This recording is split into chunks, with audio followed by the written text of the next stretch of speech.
TV, vous connaîtrez la vérité et la vérité vous affranchira. Alors mes frères et sœurs, nous allons commencer dans cette épître, cet enseignement sur la grande épître de Paul aux Philippiens. Après ce tour du monde qui nous a amené en France, où nous étions en train d'exposer cette inquisition qui a commencé à l'encontre des chrétiens qui se lèvent pour dénoncer la plus grande plaie de la race humaine, à savoir l'homosexualité, la sodomie.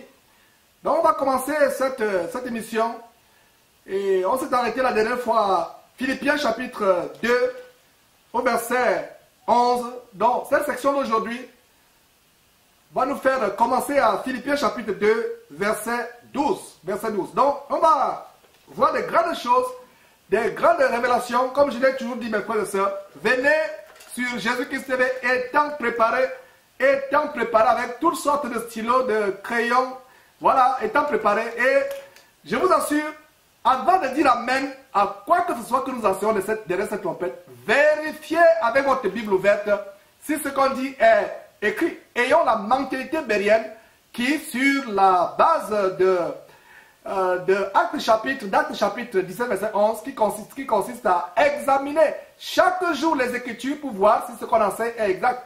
C'est justement ce que les Juifs de Bérée, qui avaient des sentiments plus nobles que ceux de Thessalonique, faisaient. Ils examinaient combien de fois par an, combien de fois par mois, combien de fois par semaine. Non, ils examinaient chaque jour, si ce qu'on a enseigné était exact. Donc, avant de commencer, nous sommes bien en direct, vous n'êtes pas en différé.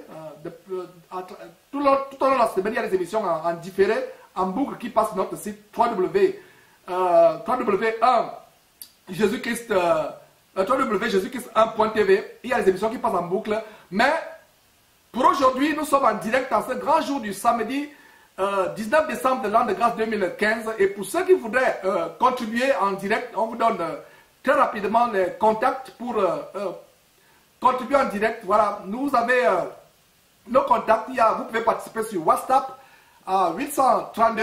L'indicatif des États-Unis c'est 1 devant, donc plus 1, ce qui est indicatif 1. Donc après 832 909 57 41. Et vous avez Kid of God 2. Kid of God 2, c'est notre identifiant, notre pseudo de Skype. En fait, Kid of God 2, c'est Enfant de Dieu 2. Et vous avez les contacts à Jésus-Christ1.tv. Et nous ne sommes toujours pas prêts avec la fonctionnalité du téléphone, avoir des appels téléphoniques en direct. Plaise à Dieu, dans quelques semaines ou quelques jours, cela sera possible. Nous mettons tout en prière et plus Dieu rend disponible cela. Donc, on va nous engager directement dans cette émission. Et soyez prêts avec vos bics, vos stylos, vos feutres, surlignant ces passages, notant certaines choses. Et voilà, et surtout quand l'émission est finie, prenez la peine de réécouter l'émission. Peut-être il y a eu un lapsus, peut-être on a dit quelque chose qu'on n'aurait pas dû dire. Et nous ne venons pas essayer à la prétention doctorale, la prétention des agrégés ou des académiciens disant que nous connaissons toute la Bible. Nous ne connaissons qu'en partie. Et c'est ces ailes que nous avons ces ailes par rapport aux choses que l'océan trouve bon de nous révéler, de nous montrer, afin que nous partagions cela avec vous. Mais c'est votre devoir de vérifier si ce qui vous est enseigné est exact. Donc, commençons mes frères et sœurs. Nous sommes en Philippiens chapitre 2, verset 12. Donc, Philippiens chapitre 2, verset 12, c'est là où on commence aujourd'hui, mes frères. Donc, il a dit quoi? Je pense que c'est sur votre écran, on peut commencer. Donc, ainsi, mes bien-aimés, comme vous avez toujours obéi, travaillez à votre salut avec crainte et tremblement. Non seulement comme en ma présence, mais encore plus bien maintenant, mais bien plus encore maintenant que je suis absent. Donc, beaucoup d'entre vous nous ont toujours entendu dire travaillez à votre salut avec crainte et tremblement. Travaillez à votre salut avec crainte et tremblement. Beaucoup se demandaient, mais où Georges prend ce verset qui cite toujours? Alors aujourd'hui, cette émission de Philippiens nous donne l'occasion de voir où ce verset se trouve. Ce verset se trouve dans Philippiens chapitre 2. Donc, soulignez ce verset pour qu'il ne vous échappe pas plus tard. Peut-être vous voudriez peut-être un jour le partager à quelqu'un d'autre et vous allez dire, ah tiens, où est le verset dont Georges parle toujours, à savoir, travaillez avec votre salut avec crainte et tremblement. Donc, nous avons ce verset. Ainsi, mes bien-aimés, comme vous avez toujours obéi, travaillez à votre salut avec crainte et tremblement. Donc, c'est un travail. C'est vrai que nous ne sommes pas sauvés par les œuvres. Nous ne sommes pas sauvés par les œuvres, c'est la grâce de Dieu. Même le fait que vous arriviez au point où vous détestez le péché, mes frères, en ce qui me concerne, je n'ai aucun mérite dans ma relation avec Christ aujourd'hui. Dans ma communion, dans ma piété aujourd'hui, je n'ai aucun mérite. Ce n'est pas à force de mon travail. Dieu m'a fait grâce d'injecter dans mon cœur, dans mon âme, la haine du péché, la haine du péché. Et nous devons demander vraiment à Dieu dans nos prières, Seigneur Dieu, mets dans mon cœur la même haine du péché que tu as.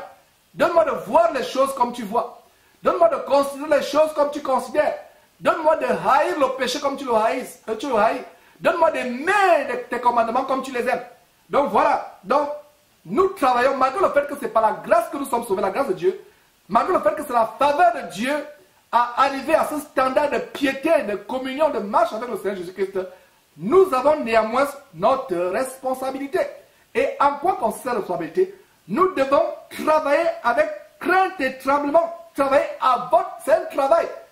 Nous nous examinons chaque jour. Nous veillons à ce que notre marche soit conforme aux Écritures.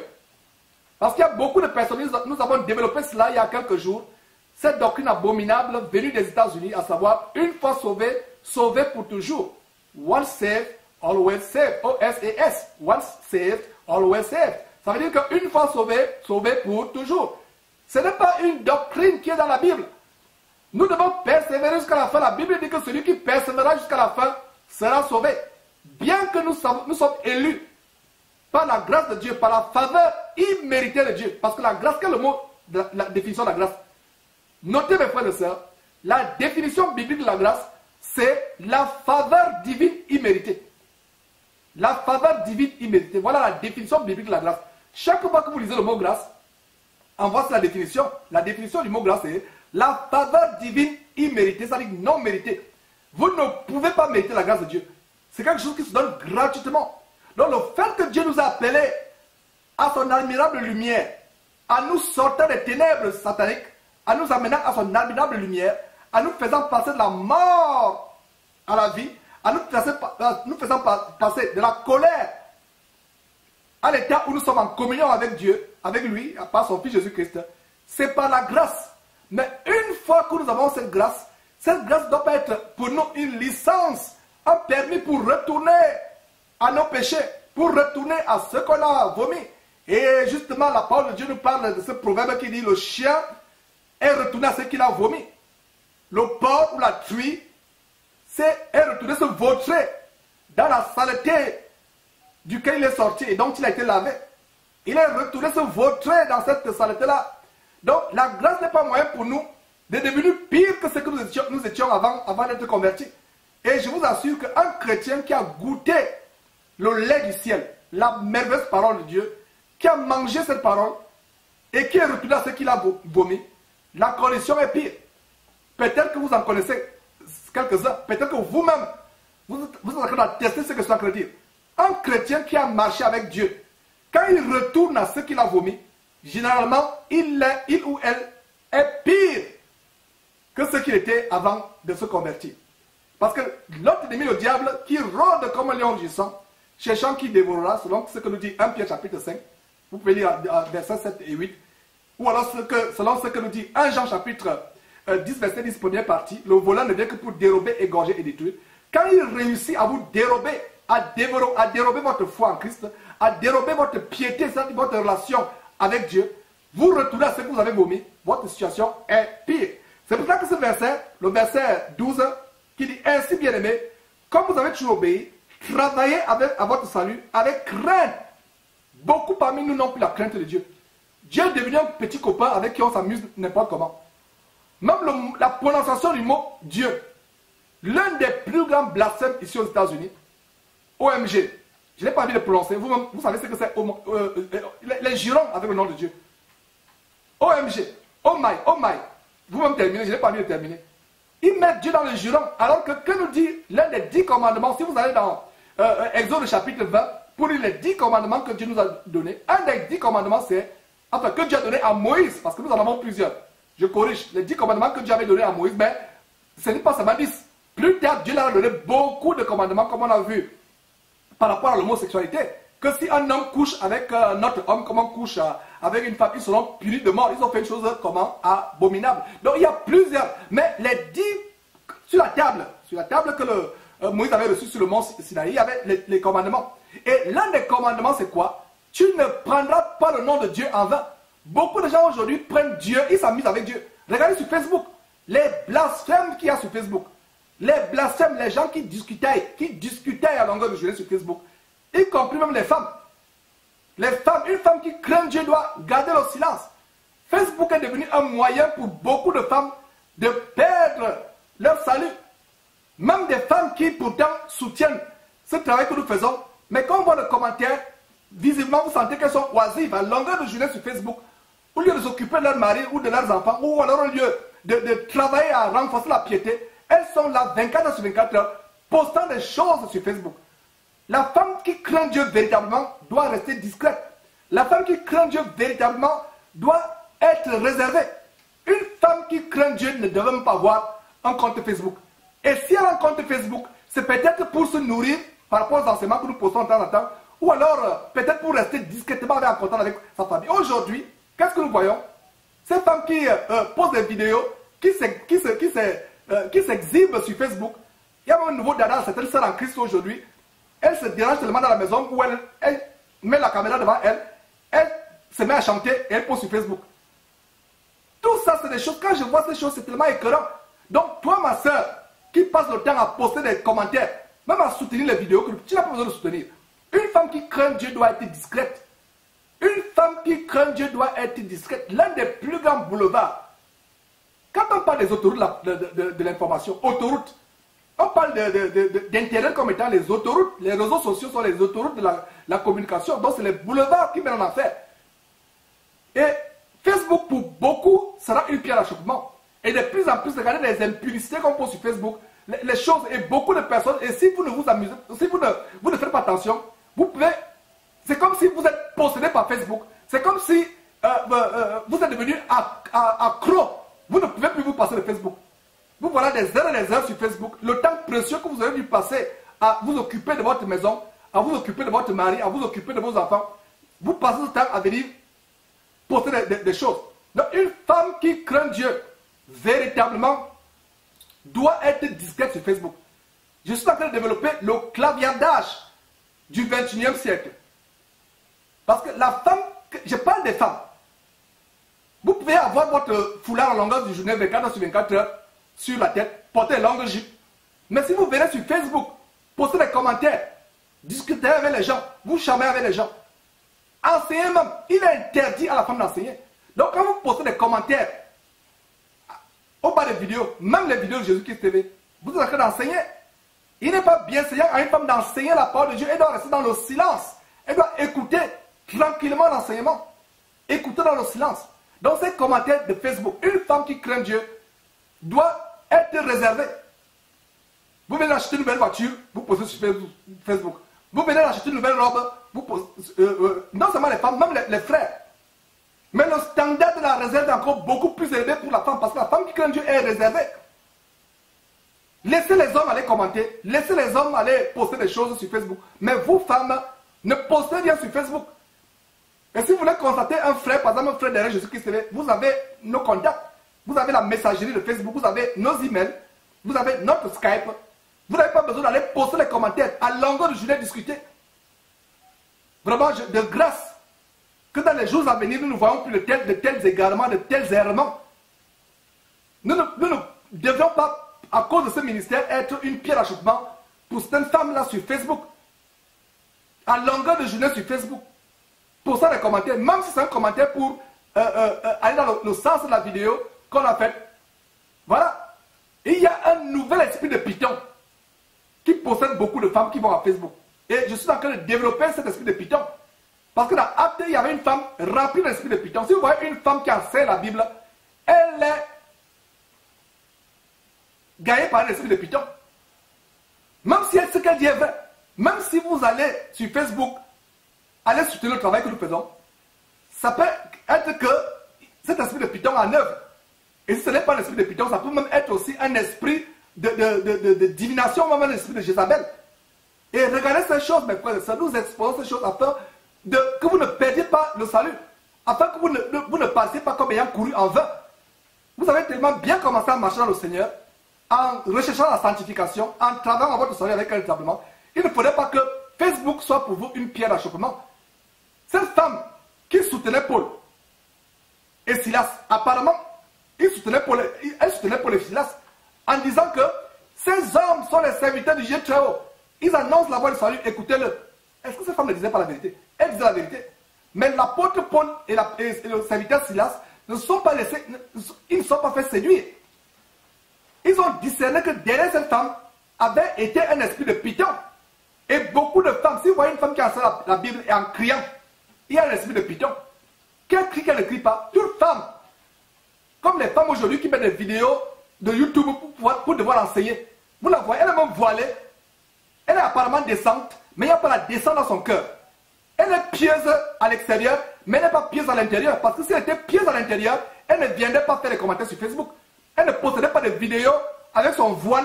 Et il y a même une nouvelle tendance des femmes qui se voilent pour séduire. Il y a même une nouvelle séduction à travers le voile. Nous sommes en train de dénoncer ces choses. Nous, on dit ces choses.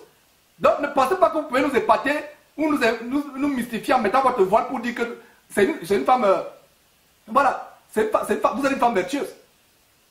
Il y a quelques sœurs là qui sont approchées de nous, qui viennent avec l'apparence de piété, avec les têtes enturbanées, avec les longues jupes, pour montrer qu'elles sont pieuses. Pour pouvoir peut-être avoir les faveurs de Jésus qui serait ouvrir aussi leur chaîne, ouvrir aussi. Non, on a dit que c'est le diable qui est derrière. Une femme qui craint Dieu est discrète, elle est réservée, elle est effacée. Cette nouvelle position spirituelle que Facebook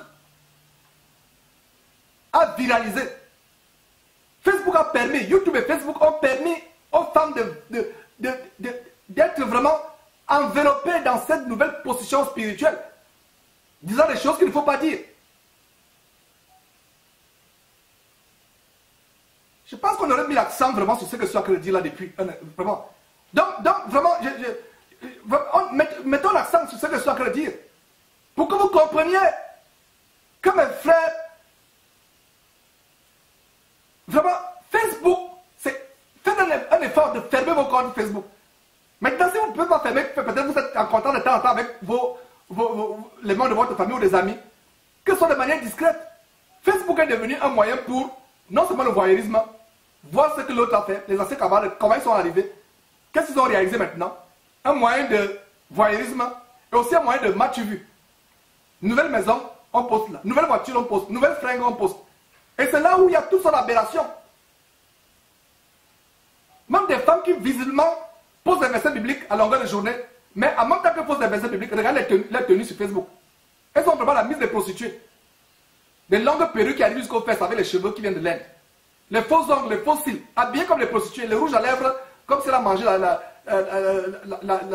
comme si elle a mis la graisse du porc mélangée au sang, sur les lèvres.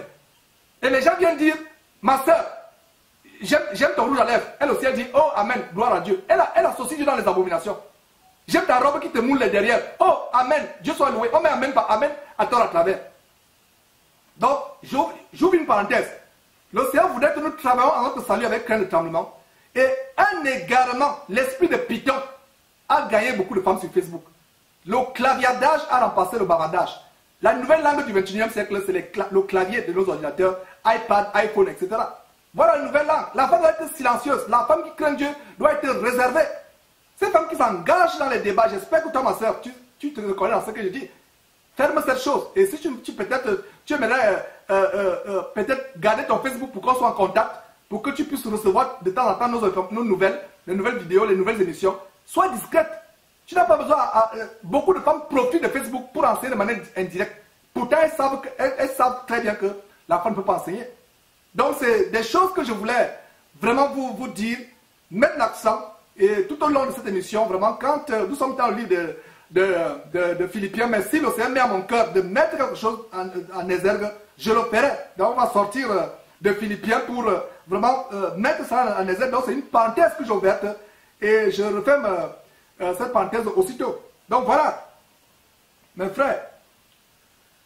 Donc, ainsi, bien aimé, verset 12, mes frères et sœurs, ainsi, bien aimé, comme vous avez toujours obéi, travaillez à votre salut avec crainte et tremblement, non seulement comme à ma présence, mais bien plus encore maintenant que je suis absent. Ça veut dire que vous ne devez pas montrer votre piété, peut-être parce que votre pasteur est là, peut-être parce que les autres personnes sont là. Même dans le secret.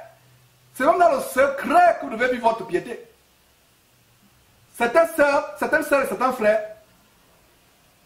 devant les autres, en assemblée, dans les églises de maison, ils passent pour être de véritables chrétiens. Il faut voir la piété avec laquelle ils viennent à la réunion de prière.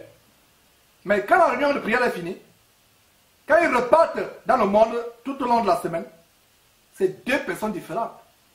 Il y a des sœurs qu'on a rencontrées, quand vous la voyez dans la réunion de prière, vous avez l'impression que c'est un ange qui est descendu du ciel. Mais quand elle part et retrouve le monde, que ce soit la femme, que ce soit l'homme, c'est une autre personne. Alors on m'était surpris de voir une sœur qui était pieuse en boîte de nuit, habillant comme une prostituée. C'est déhanchant, n'est-ce pas, plus que Beyoncé en boîte de nuit. On ne peut même pas s'imaginer qu'elle dansait. Ouais, c'est des choses. Ça veut dire que même quand vous êtes seul, l'apôtre Paul dit ici que non seulement comme en ma présence, donc ne faites pas votre piété devant les gens. C'est même quand vous êtes dans le secret, dans l'intimité avec Dieu, que vous devez manifester votre piété. Verset 13. Car c'est Dieu qui produit en vous le vouloir et le faire, selon son bon plaisir. Voilà notre verset que nous aimons citer pour montrer que tout ce que vous pouvez faire, ne vous en glorifiez pas. Rendez grâce à Dieu parce que c'est Dieu qui pourvoit à nous le vouloir et le faire. C'est comme ces émissions. Si ce n'était pas la force que Dieu nous communique, nous aurons jeté l'éponge depuis longtemps. Non seulement moi, mais tous ceux qui œuvrent activement pour que cette trompette soit toujours là, en train de claironner. Verset 14. Le verset 14 nous montre quelque chose d'important. Donc, voilà. Le verset 14 dit ceci. Le verset 14 dit: faites toutes choses sans murmure ni hésitation. Verset 15. Afin que vous soyez irréprochables et purs, des enfants de Dieu irrépréhensibles au milieu d'une génération perverse et corrompue, parmi laquelle vous brillez comme des flambeaux dans le monde. Donc, faites toutes choses sans murmure ni hésitation. L'un des plus grands péchés, mes frères et sœurs, ouvrons une parenthèse, l'un des plus grands péchés, c'est le manque les murmures. Et beaucoup de gens disent, mais Georges, pourquoi les murmures sont aussi graves que cela? Murmurer contre Dieu. Les gens qui ne se contentent jamais de leur situation, qui se plaignent de leur sort constamment. Et bien de fois, même moi qui vous parle par le passé, il est arrivé que je me plaigne, peut-être même d'un boulot où je ne suis pas satisfait, ou peu importe. C'est un péché, mes frères et sœurs, où nous devons faire très attention. Ne murmurons pas. Des gens qui murmurent contre leur patron, qui murmurent contre leurs employeurs. Vous vous retrouvez avec des collègues qui ne sont pas chrétiens comme vous, qui sont impies, et vous vous mettez à calomnier, à murmurer au sujet des longues heures de travail qu'on vous donne, à murmurer au sujet d'un bonus qu'on ne vous a pas accordé, à murmurer au sujet de la réduction de salaire, ou je ne sais pas, au sujet peu importe au sujet de quoi vous pouvez murmurer. Que ce soit vous, femme qui êtes mariée, votre mari vous envoie faire quelque chose, vous murmurez, soit dans votre cœur, soit ouvertement. Parce que la Bible dit, sans murmure ni hésitation. Et les murmures sont tellement graves aux yeux de Dieu. Allons dans 1 Corinthiens. Lisez, on va vous projeter le verset pour qu'on gagne du temps. Donc, 1 Corinthiens chapitre 10, nous allons voir pourquoi les murmures ne sont pas une bonne chose. 1 Corinthiens chapitre 10, verset 10, nous allons voir, et on a l'exemple, mes frères et sœurs, justement, Paul écrivant aux Corinthiens, leur montre que les murmures ne sont pas une bonne chose. Et il les ramène à l'Ancien Testament. Il les prend l'exemple de ce qui s'est passé avec ceux qui ont murmuré au temps de Moïse. Regardez la révolte de Corée. Ils ont murmuré parce que les murmures entraînent la rébellion. Surtout ceux qui sont encore dans des rapports d'autorité, tels que vous avez un employeur, vous avez un professeur, vous avez, peu importe, vous avez un chef dans votre entreprise ou dans votre lieu de travail. Nous devons arriver au point, nous ne murmurons pas. Nous devons les servir comme servant Christ le Seigneur. Nous ne murmurons pas, les murmures. Donc, voyons comment Dieu considère les murmures. Parce que pour vous, peut-être, murmurer, ce n'est pas une chose grave. Mais aux yeux de Dieu, les murmures sont graves. C'est pour ça que Paul nous dit dans Philippiens chapitre 2, verset 14, faites toutes choses sans murmure ni hésitation, comme des enfants obéissants, des enfants purs, vivant au milieu d'une génération corrompue, étant irrépréhensible. Donc, voyons en Corinthiens chapitre 10, pour voir à quel point Dieu a en horreur les murmures. Donc, en Corinthiens chapitre 10, verset 10, je pense que vous y êtes, soulignez ce verset. Paul, écrivant à une église qui est totalement impudique, une église désordonnée, allez lire en Corinthiens chapitre 5 ou en Corinthiens chapitre 11, comment ils prenaient leur repas du Seigneur, ce que les gens appellent communément aujourd'hui la Sainte Seine. Ils la prenaient de manière désordonnée. Il y avait des gloutons, il y avait des gens qui étaient ivres, et Paul a dit, n'avez-vous pas de maison pour manger? Ils profanaient le repas du Seigneur. Et Paul conclut en disant, c'est pour cela qu'il y a beaucoup de malades parmi vous, et que plusieurs sont morts. Par la grâce de Dieu, nous allons faire un enseignement spécial sur ce que les gens appellent aujourd'hui la Sainte Seine, mais qui est le repas que le Seigneur a dit de célébrer à sa mémoire. Et non seulement nous avons dans le verset 11 le chapitre 11, pardon, de 1 Corinthiens chapitre 11, où Paul les reprend à cause du désordre, la gloutonnerie, l'ivrognerie, mais c'était aussi une église gangrenée par l'impurité au point où certains allaient avec les femmes de leur père. Et Paul disait, au lieu de les livrer à Satan, vous avez tout simplement cautionné cela, comme quand on faisait le tour du monde, la première partie de cette émission, où les gens cautionnent aujourd'hui la plus grande plaie depuis le début de la race, le début de l'humanité, depuis Adam et Ève au jardin d'Éden, la plus grande plaie qui est la sodomie, le lesbianisme, l'homosexualité. Et donc, que dit Paul à cette église qui était vraiment rebelle, une église vivant dans la débauche, dans le désordre, dans le dérèglement? Et il y avait beaucoup de murmures dans cette église. Et donc, qu'est-ce que Paul dit aux Corinthiens? En Corinthiens chapitre 10, verset 10, soulignez ce verset, mes frères et sœurs. Ne murmurez point comme murmuraient quelques-uns d'eux qui périrent par l'exterminateur. Et Paul est en train de faire référence ici à quoi? À ce qui s'est passé au temps de la révolte, au temps des révoltes. Ils murmuraient au temps de Moïse. Et ils ont été exterminés. Et le verset 11 dit quoi? Ces choses leur sont arrivées pour servir d'exemple. Et elles ont été écrites pourquoi? Pour notre instruction, à nous qui sommes parvenus à la fin des siècles. Regardez ce que la Bible dit. Ces choses leur sont arrivées pour servir d'exemple. Quel exemple?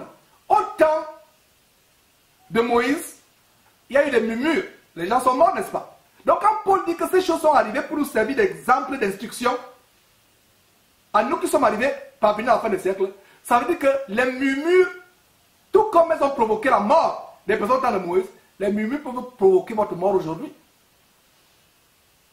Murmure, est-ce que vous comprenez à quel point c'est grave? Voilà. Ne murmurez point. Ne murmurez point.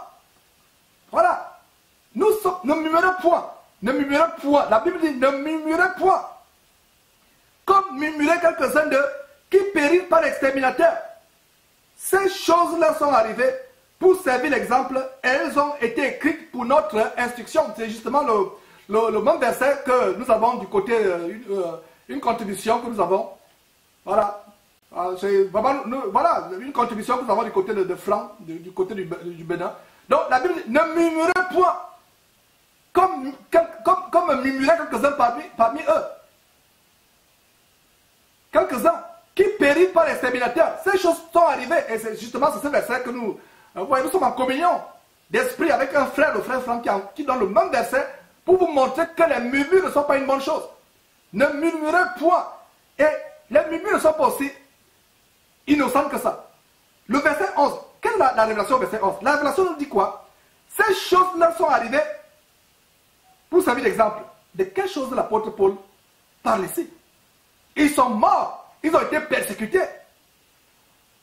Enfin, ils ont été pris d'armes, ceux qui sont sortis, qui continuent à murmurer, tombaient sous les... étaient persécutés par l'ennemi. Certains sont morts, frappés par Dieu, et allez voir notre mission sur... nous avons recensé au moins 360 miracles dans toute la Bible. Nous avons recensé presque tous les miracles. Tous les miracles de la Bible, nous avons recensé. Et on vous montre comment, quand ils murmuraient, beaucoup tombaient. Et Paul dit, ces choses sont arrivées comme exemple. Quel exemple? Donc, méfiez-vous. Ne murmurez pas contre Dieu. Ne vous plaignez pas de votre sort. Rendez grâce à Dieu en toutes choses, car cela est bon. Vous venez de perdre votre emploi, rendez grâce à Dieu. rien ne marche dans votre vie, rendez grâce à Dieu. Ne vous plaignez pas, ni devant Dieu, ni au sujet d'un employeur ou au sujet de quoi que ce soit. Et prenez pas seulement le sang à nous mettre en garde par rapport à cela. Allons voir Pierre. Pierre chapitre 4 nous montre aussi un détail de murmure en Pierre. Et c'est un détail par rapport à l'hospitalité. Murmurer. Vous avez hébergé un frère, il est venu pour faire une semaine, il fait 2 semaines, 3 semaines, vous commencez à murmurer, vous dites, il part quand? Vous commencez à murmurer dans votre cœur. Vous grincez les dents contre lui. La Bible dit, exercez l'hospitalité, car quelques-uns en le faisant, on m'a hébergé des anges. Et je répondais à un frère, je lui disais, frère, je l'exhortais, comme on a l'habitude de nous exhorter, mais il peut arriver que certains peut-être soient dans la faiblesse, ou alors ne connaissent pas encore tous les détails dans la parole de Dieu, comment nous la mettons en pratique. Je l'exhortais en disant que nous devons arriver au point où, mes frères et sœurs, ouvrons les bras. Parce qu'avec toutes les attaques, toutes les menaces auxquelles nous sommes exposés, il y a des personnes qui disent vraiment, est-ce qu'on peut vous rendre visite, sauf si le Seigneur maintenant vous montre clairement les intentions de la personne. Si le Seigneur vous montre les intentions de la personne, clairement, soit par une révélation, soit par une vision, soit par... Le Seigneur vous montre clairement les intentions avec lesquelles la personne venait vous rendre visite. Maintenant, vous pouvez lui fermer votre porte. Mais si le Seigneur ne vous a rien montré, si la personne vient avec les mauvaises intentions, rendez grâce à Dieu pour toutes choses. Dites, Seigneur, je vais appliquer ma parole, je vais appliquer ta parole, excusez-moi, je vais appliquer ta parole. Donc, je vais héberger ces frères, ou ces sœurs, ou ces inconnus. Maintenant, s'ils viennent avec les mauvaises intentions, je peux vous garantir que Dieu va les exposer. Nous mettons le temps, si je vous disais point par point, comment Dieu a protégé ma famille. Parce que nous, de manière naïve, on a toujours ouvert les portes aux gens. Il y a même des fois, à plusieurs reprises, nous avons hébergé des serpents. Littéralement parlant, quand il dit des serpents, enfin, ce n'est pas les reptiles qui rampent sur le ventre, mais c'est des personnes qui sont même pires que les serpents. Et le Seigneur nous a protégés de leur venin mortel. Beaucoup sont venus pour nous tuer. On leur a ouvert la maison. On leur a ouvert la maison, soit pour nous tuer, soit pour nous détruire carrément. On leur a ouvert la maison, mais Dieu nous a protégés de leur tentative d'assassinat ou... vraiment, Dieu m'est témoin de ce que je vous dis là. Des gens, on a hébergé des personnes qui étaient remplies de l'esprit de meurtre, qui étaient venues pour nous faire du mal. Il y a même une personne, une jeune dame que nous avons hébergée. Le jour où le Seigneur a commencé à nous montrer qui était réellement cette personne qui disait que non, elle suivait les émissions de Jésus-Christ TV. Alors, donc voilà, on lui a ouvert notre maison. Le jour où on l'a confronté, les démons ont commencé à se manifester en elle, ou alors au point les pipis sortaient déjà, au point elle urinait. Elle a été exposée. Et quand elle est sortie de la maison, on l'a fait sortir. Quelqu'un d'autre lui a ouvert la porte. Et la personne chez qui elle est partie la semaine suivante, cette personne a perdu la vie dans son sommeil. Une semaine, la semaine qui suivait, cette sorcière à qui on a ouvert les portes de notre maison, elle est venue. On a rendu grâce à Dieu. Et des fois, elle restait avec nos enfants dans la journée. Imaginez-vous. Je vous dis cela, mes frères et sœurs, pour vous montrer à quel point Dieu nous protège. Des tout petits enfants qui restent avec une telle sorcière, elle aurait tout fait. Dès qu'elle est sortie de notre maison, le Seigneur nous a montré qui elle était. Les démons sont manifestés en elle. Une véritable sorcière. Quand elle est partie, la semaine d'après, le monsieur qui lui a ouvert les portes, dans une autre ville aux États-Unis, cette personne est morte dans son sommeil. Cette personne, en suivant cela plus tard, elle reconnaîtra de qui je parle. Et je vous dis que devant Dieu, ce qu'elle dit est vrai. C'est vrai. Et Dieu nous a mis à l'abri de telles personnes qui venaient avec un cœur noir. Donc, la Bible dit quoi? Exercer l'hospitalité. Nous sommes à 1 Pierre chapitre 4. 1 Pierre chapitre 4. Verset 9. Nous sommes au niveau des murmures. Exercer l'hospitalité. Donc, j'ouvre une parenthèse par rapport à l'hospitalité. Donc, il y a plusieurs manières de murmurer. Vous murmurez parce que vous plaignez de votre situation. Vous vous lamentez. Au contraire, mes frères et sœurs, à partir d'aujourd'hui, développons une attitude de rendre grâce à Dieu, même dans la misère la plus totale, même dans la maladie.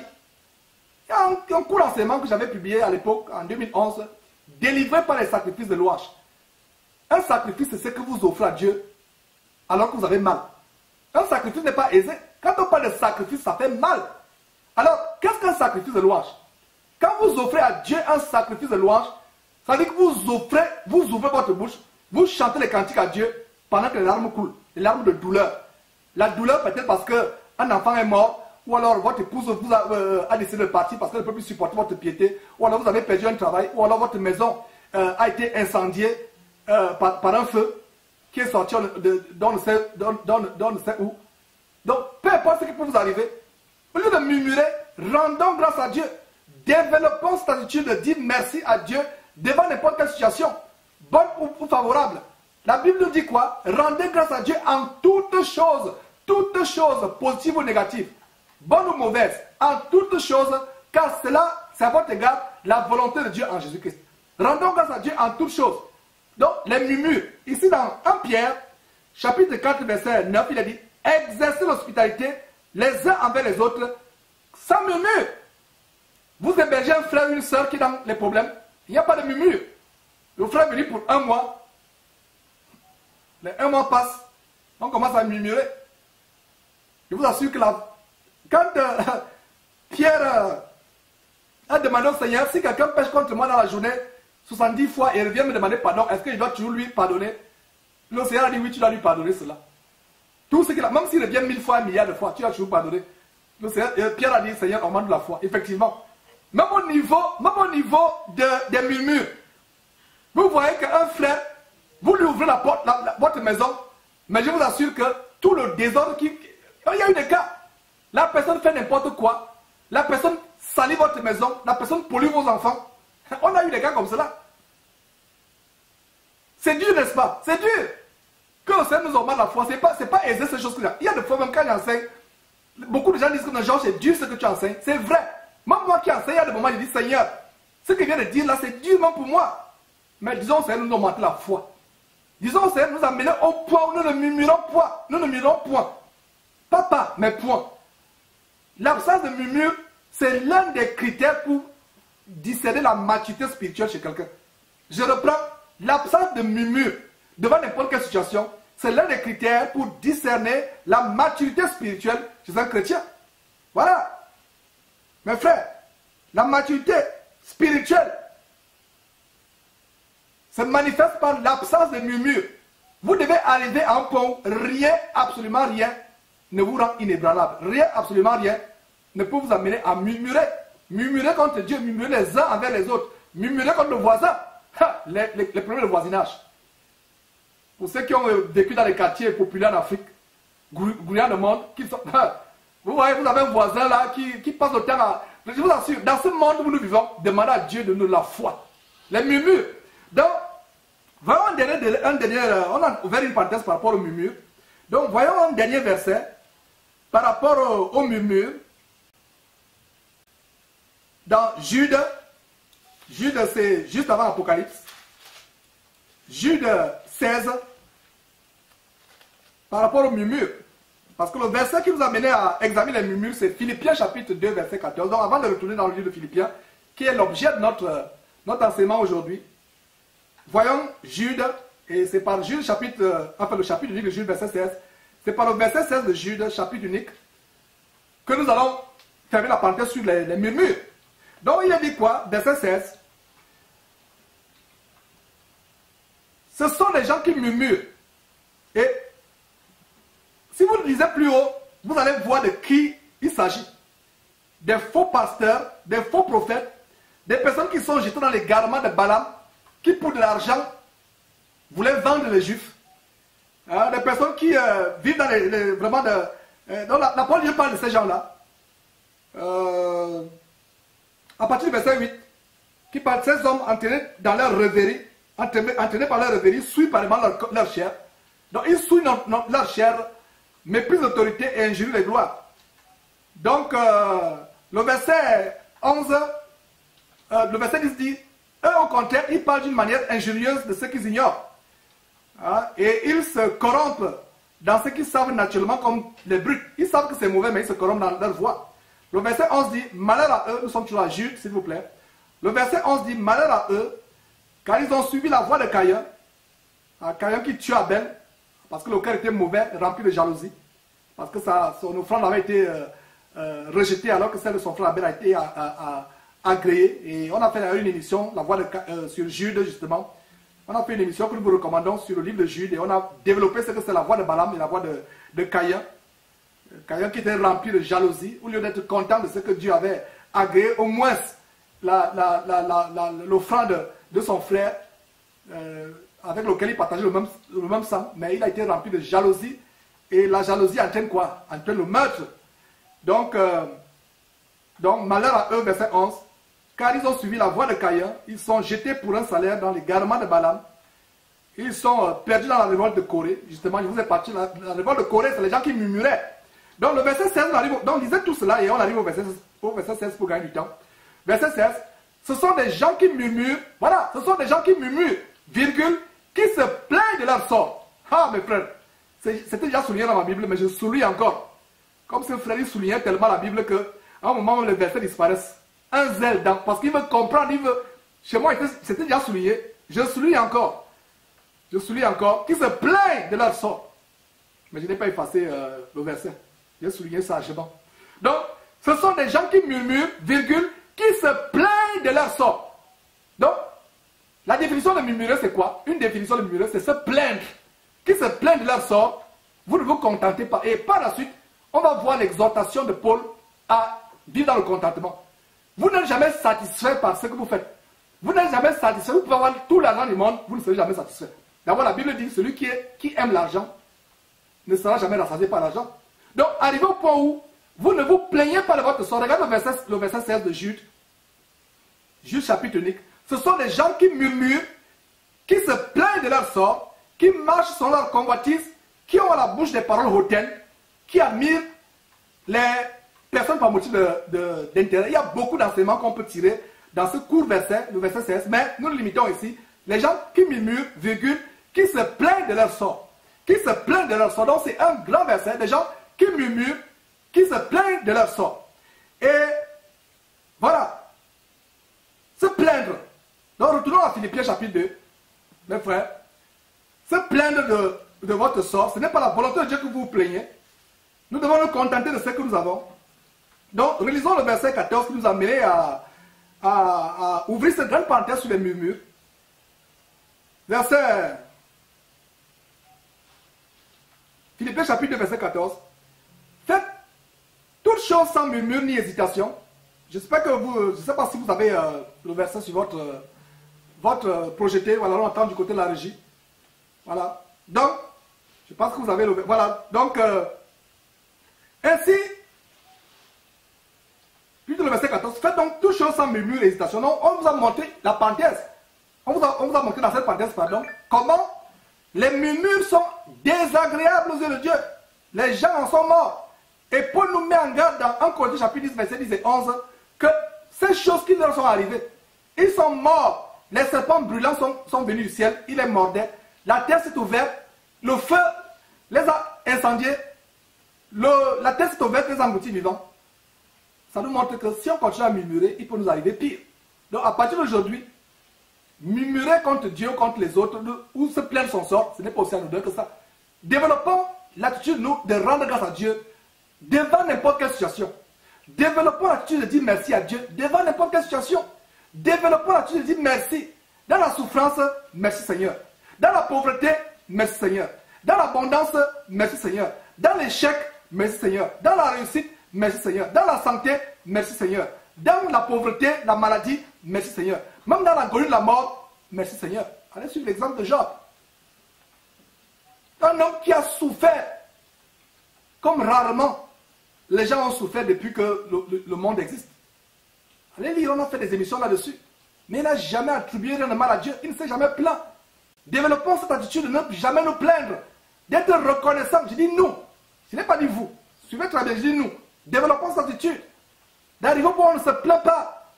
Mes frères, c'est un banquet où nous venons tous nous exhorter. Verset 15. Afin que vous soyez irréprochables et purs, des enfants de Dieu irrépréhensibles au milieu d'une génération perverse et corrompue, parmi laquelle vous brillez comme les flambeaux dans ce monde. Voilà, quand on a fait le tour du monde sur cette condamnation, que cette femme pseudo-chrétienne, une politicienne, Christine Boutin, elle a été condamnée à une amende de 5 000 euros. Au moins. Et regardez, qu'est-ce que nous avons ici? Nous avons le verset qui nous dit, vivant au milieu d'une génération perverse et corrompue. Nous devons briller. Nous les chrétiens, nous portons avec nous la lumière glorieuse et resplendissante de la merveilleuse parole du merveilleux évangile de notre Seigneur Jésus-Christ.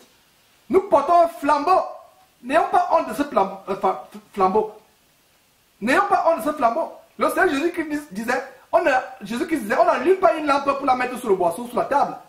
Mais on la met sur la table pour qu'elle éclaire. Mon frère, ma soeur, la lumière que tu as en Christ Jésus, tu dois l'utiliser pour éclairer le monde. Nous sommes la lumière, et non seulement nous sommes la lumière, nous sommes aussi le sel de la terre. L'une des vertus du sel, c'est non seulement pour redonner la saveur à la nourriture. Nous donnons, nous en tant que chrétiens et en tant que sel, le Seigneur disait que vous êtes le sel de la terre, nous redonnons la saveur à ce monde qui a perdu sa saveur depuis longtemps.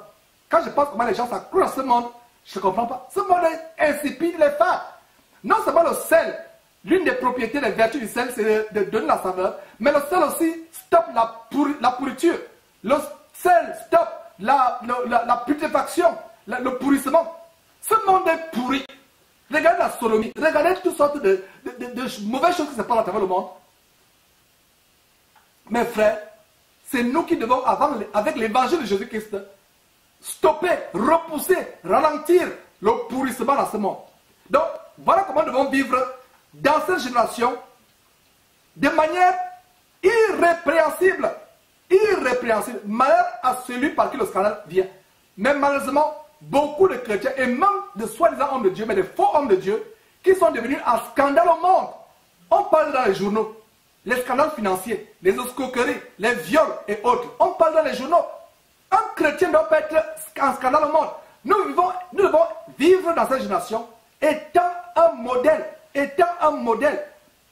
de manière irrépréhensible au milieu d'une génération perverse et corrompue, parmi laquelle vous brillez.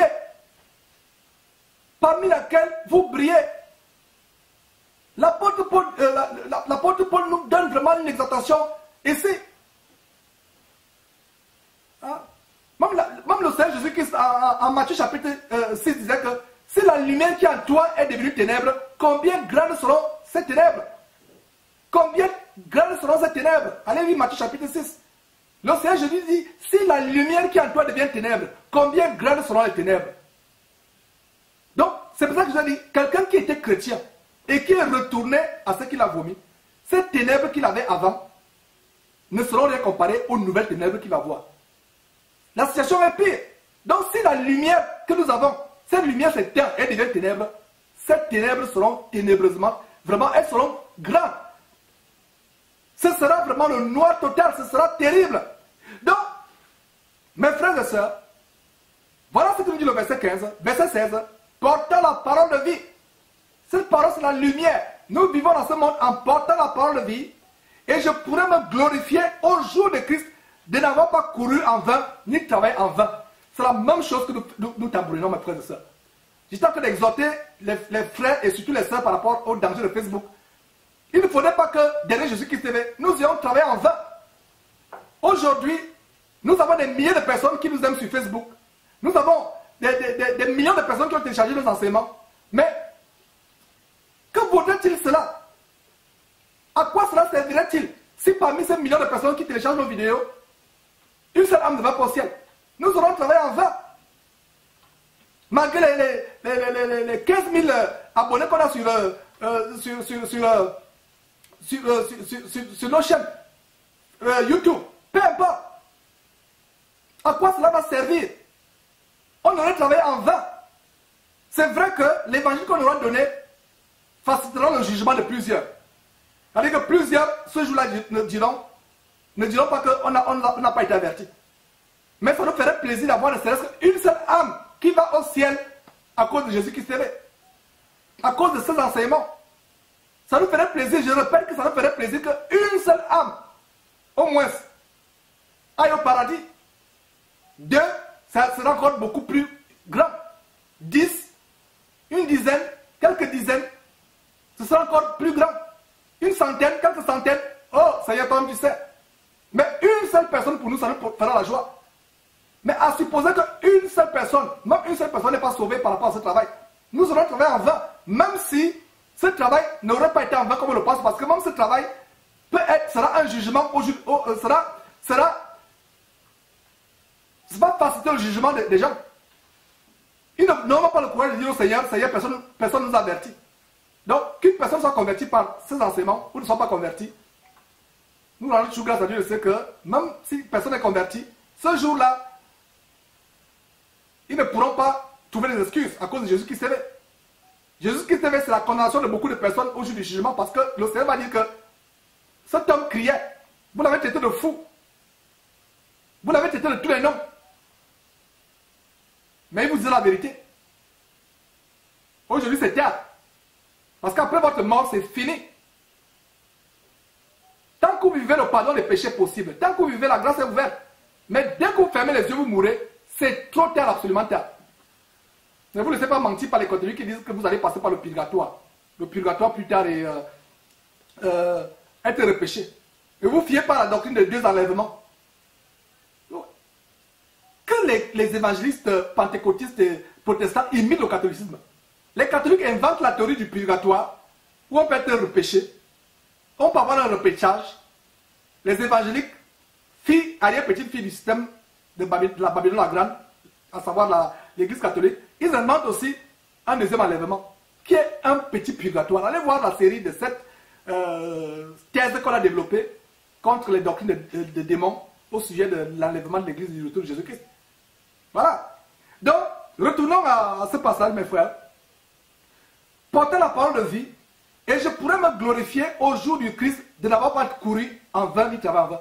Ce sera notre joie si ce travail au retour du Seigneur Jésus-Christ n'était pas en vain. Verset 17. Et même si je sers de libation pour le sacrifice et pour le service de votre foi, je m'en réjouis et je m'en réjouis avec vous tous. Vous aussi, réjouissez-vous de même et réjouissez-vous avec moi. La réjouissance, mes frères et sœurs, c'est une qualité de l'esprit. C'est pour cela que dans 1 Corinthiens, 1 Thessaloniciens chapitre 5, verset 16, il a dit quoi? Plutôt, verset 16, voilà, 1 Thessaloniciens chapitre 5, verset 16, il a dit, soyez toujours joyeux. Notez ce verset, c'est un petit bonus, on donne des bonus, nous sommes dans les Philippiens, mais de temps en temps on donne des bonus. Donc 1 Thessaloniciens chapitre 5, verset 16, soyez toujours joyeux. Et c'est ce que Paul dit ici aux Philippiens. Réjouissez-vous avec moi. Réjouissez-vous. Dans réjouissance, il y a joie. Et c'est pour ça que Paul, écrivant à Timothée, dit, soyez toujours joyeux. La joie, c'est une qualité spirituelle. La joie, mes frères, nous devons être constamment dans la joie. Et d'ailleurs, la joie est aussi un fruit, une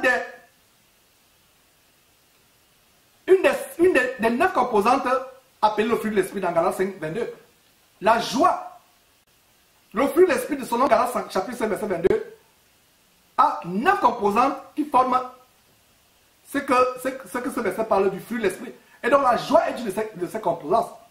La joie fait partie du fruit de l'esprit. La joie. On doit être joyeux. C'est pour ça qu'on peut lire dans Romains chapitre 5 cette recommandation que l'apôtre Paul dit. Il dit, réjouissez-vous. Supportez les afflictions avec une pleine joie. Une pleine joie, pas une joie totale. Nous nous réjouissons de toutes ces choses. Dans Romains chapitre 5, verset 5, nous nous glorifions même des afflictions, sachant que l'affliction produit la persévérance. Et dans glorifier, on ne peut pas se glorifier s'il n'y a pas de joie. Mais frère, nous devons arriver au point où nous nous glorifions. Et c'est la même chose que nous pouvons lire même en Jacques. Hein? Jacques nous dit, Jacques chapitre 1, je crois, nous dit, regardez comme un sujet de joie parfaite toutes les épreuves auxquelles nous pouvons être exposés. La joie, c'est une qualité spirituelle. Et nous devons demander à Dieu, Seigneur Père, Père de notre Seigneur Jésus-Christ, donne-nous la joie. Mets à nous la joie. Et notre joie ne dépend pas de ce que tout marche bien sur terre. Bon boulot, des enfants, famille, que vous avez tout ce dont vous voulez, ce n'est pas la joie. Sinon, les riches n'auraient pas de crise cardiaque. Dites-moi quelle est la composante de la société où il y a plus de crise cardiaque. C'est les riches. Voilà la mort des riches, les crises cardiaques. Alors si l'argent, le bonheur, les trésors, c'est faux pasteurs qui vous disent de rechercher les choses de la terre, d'être riche. En fait, ils vous enseignent de rechercher la crise cardiaque. Parce que quand vous avez beaucoup de richesses, des comptes bancaires, est-ce que vous dormez même encore? Même pendant que vous mangez avec vos enfants, la pensée, vous ne pouvez même plus vous concentrer sur votre repas. Vous ne pouvez même plus concentrer sur avoir la jouissance avec votre femme. Selon ce que Dieu a établi. Selon Proverbe chapitre 5. Vous ne pouvez même plus vous concentrer d'avoir la jouissance avec un bon plat de nourriture. Vous devenez comme un robot. Vous n'avez même pas le sommeil. Est-ce que vous voyez ces faux pasteurs qui vous enseignent à passer 24 sur 24 heures à penser au grand ciel, aux yachts, aux avions, aux voitures de luxe? Ils vous amènent à la crise cardiaque parce que vous n'allez plus dormir. Quelqu'un qui est riche, vous pensez que Bill Gates est dans le sommeil? Quand dit la parole de Dieu, le sommeil du juste est doux et agréable, qu'il est peu ou qu'il n'est pas. Qu'il n'aime pas, qu'il est beaucoup, qu'il est peu et qu'il n'aime pas. La Bible dit que le sommeil du juste, et nous qui sommes en Christ Jésus, nous devons vivre sur la justice de Dieu, être juste devant Dieu, en gardant ses commandements. Alors, la Bible dit quoi? Notre joie n'est pas fonction des choses de la terre. Les choses de la terre vous entraînent dans la mort. Dites-moi une seule chose sur cette terre, tout ce que vous faites sur cette terre, ça vous conduit à la mort. Un an passe, 2 ans, ça, tout sur terre vous conduit à la mort. La seule chose qui nous conduit à la vie éternelle, c'est l'évangile de Jésus-Christ. Voilà l'évangile qui nous conduit à la vie éternelle. La vie éternelle. La seule chose, tout sur terre vous conduit à la mort. Vous allez à l'école, vous commencez le travail, vous construisez, vous mangez, vous faites tout, vous bâtissez, vous mariez vos enfants, vous forniquez, vous faites toutes les saloperies du monde, ça vous conduit à la mort. La seule chose qui nous conduit à la vie, c'est les choses qui nous amènent au ciel. C'est l'évangile de Jésus-Christ qui nous amène au ciel. Donc, la joie. Et un autre bonus, c'est Jacques chapitre 1, verset 2 qui dit que mes frères, regardez comme un sujet de joie complète les diverses épreuves auxquelles vous pouvez être exposés. La joie d'un chrétien n'est pas fonction de ce que tout marche bien. La joie d'un chrétien, c'est même au milieu des persécutions, même au milieu de la disette, même au milieu de la maladie, même au milieu de la souffrance. Voilà ce que nous prêchons. Voilà l'évangile de Jésus-Christ. L'évangile vrai. Or, aujourd'hui, on vous enseigne que si vous n'êtes pas, vous êtes pauvre, vous êtes misérable, vous êtes rejeté même par vos parents, même des enfants du pauvre, même vos enfants vont vous maudire. À leur partie de Tsenge Wafo, ces deux escrocs évangéliques qu'on a exposés dans une émission, qu'est-ce qu'ils disent? L'enfant du pauvre maudit, l'enfant d'un pauvre le maudit. Il vous enseigne des choses de la terre. Est-ce que Dieu peut vous délivrer de la maladie, des misères, des souffrances? Bien sûr. Ça, c'est la part de Dieu. La part de Dieu, c'est de vous délivrer. Notre part, c'est d'adorer Dieu qui a délivrance ou pas. Je reprends, notez très bien. La responsabilité de Dieu, c'est de vouloir nous délivrer, de vouloir nous sortir de la souffrance ou de ne pas nous c'est il est libre. Même le Seigneur Jésus-Christ à Golgotha, il disait, Père, s'il te plaît, éloigne ta coupe, c'est fort. Éloigne cette coupe de moi, c'est fort. L'agonie est tellement forte, la souffrance est forte. Mais il conclut, il se ravise très rapidement, il dit, du moins, pas ma volonté, mais ta volonté. Je reprends ce que je disais, c'est tellement important. Prenez le note. Que le Seigneur veuille vous délivrer, vous sortir de la misère, de la souffrance, ou qu'il ne veuille pas, c'est sa part. Ça ne nous regarde pas, il est souverain. Mais notre responsabilité, c'est d'adorer Dieu, de le louer, de le glorifier, de le remercier en toute occasion, bonne ou négative, favorable ou mauvaise. Nous le glorifions, nous lui rendons grâce, nous sommes dans la joie. Comme dit Jacques chapitre 2, chapitre 1 plutôt, verset 2, nous regardons comme un sujet de joie complète, les diverses épreuves auxquelles nous pouvons être exposés. Et nous retournons dans Philippiens chapitre 2. Vous voyez comment ces versets s'entremêlent, se lient, sont liés les uns, sont interliés les uns les autres, comme les mailles d'une chaîne. Dans Philippiens chapitre 2, verset 18, qui nous amène à ouvrir cette parenthèse, dit quoi? vous aussi, réjouissez-vous de même. Aujourd'hui, les réjouissances qu'on vous montre, c'est les réjouissances des bordels qui s'appellent l'église, des maisons de joie. Où les gens tournent le derrière ou le bas-ventre au tambourinement ou au roulement de batterie. C'est la joie, ils se réjouissent. Non, c'est la joie de la chair. La véritable joie selon l'Esprit de Dieu, c'est la joie, même au milieu de la souffrance.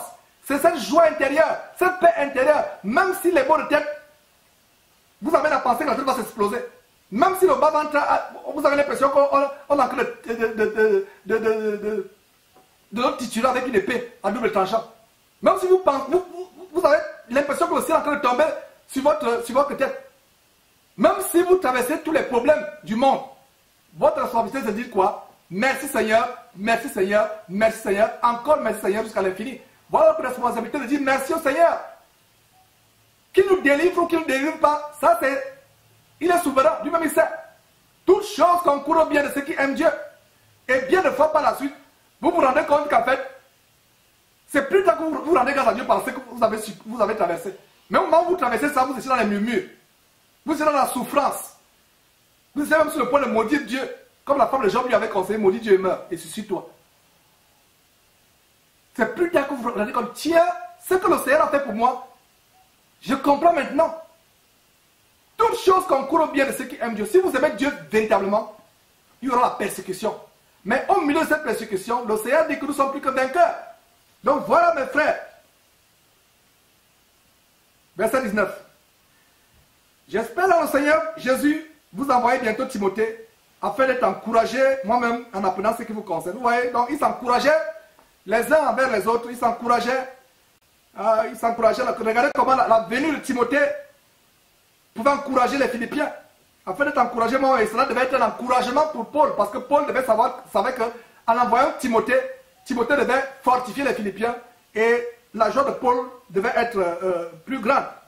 Verset 28, plutôt le verset 20, excusez-moi. Car je n'ai personne ici qui partage mes sentiments pour prendre sincèrement à cœur votre situation. Regardez le verset 21. Tous, en effet, cherchent leurs propres intérêts et non ceux de Jésus. Tous.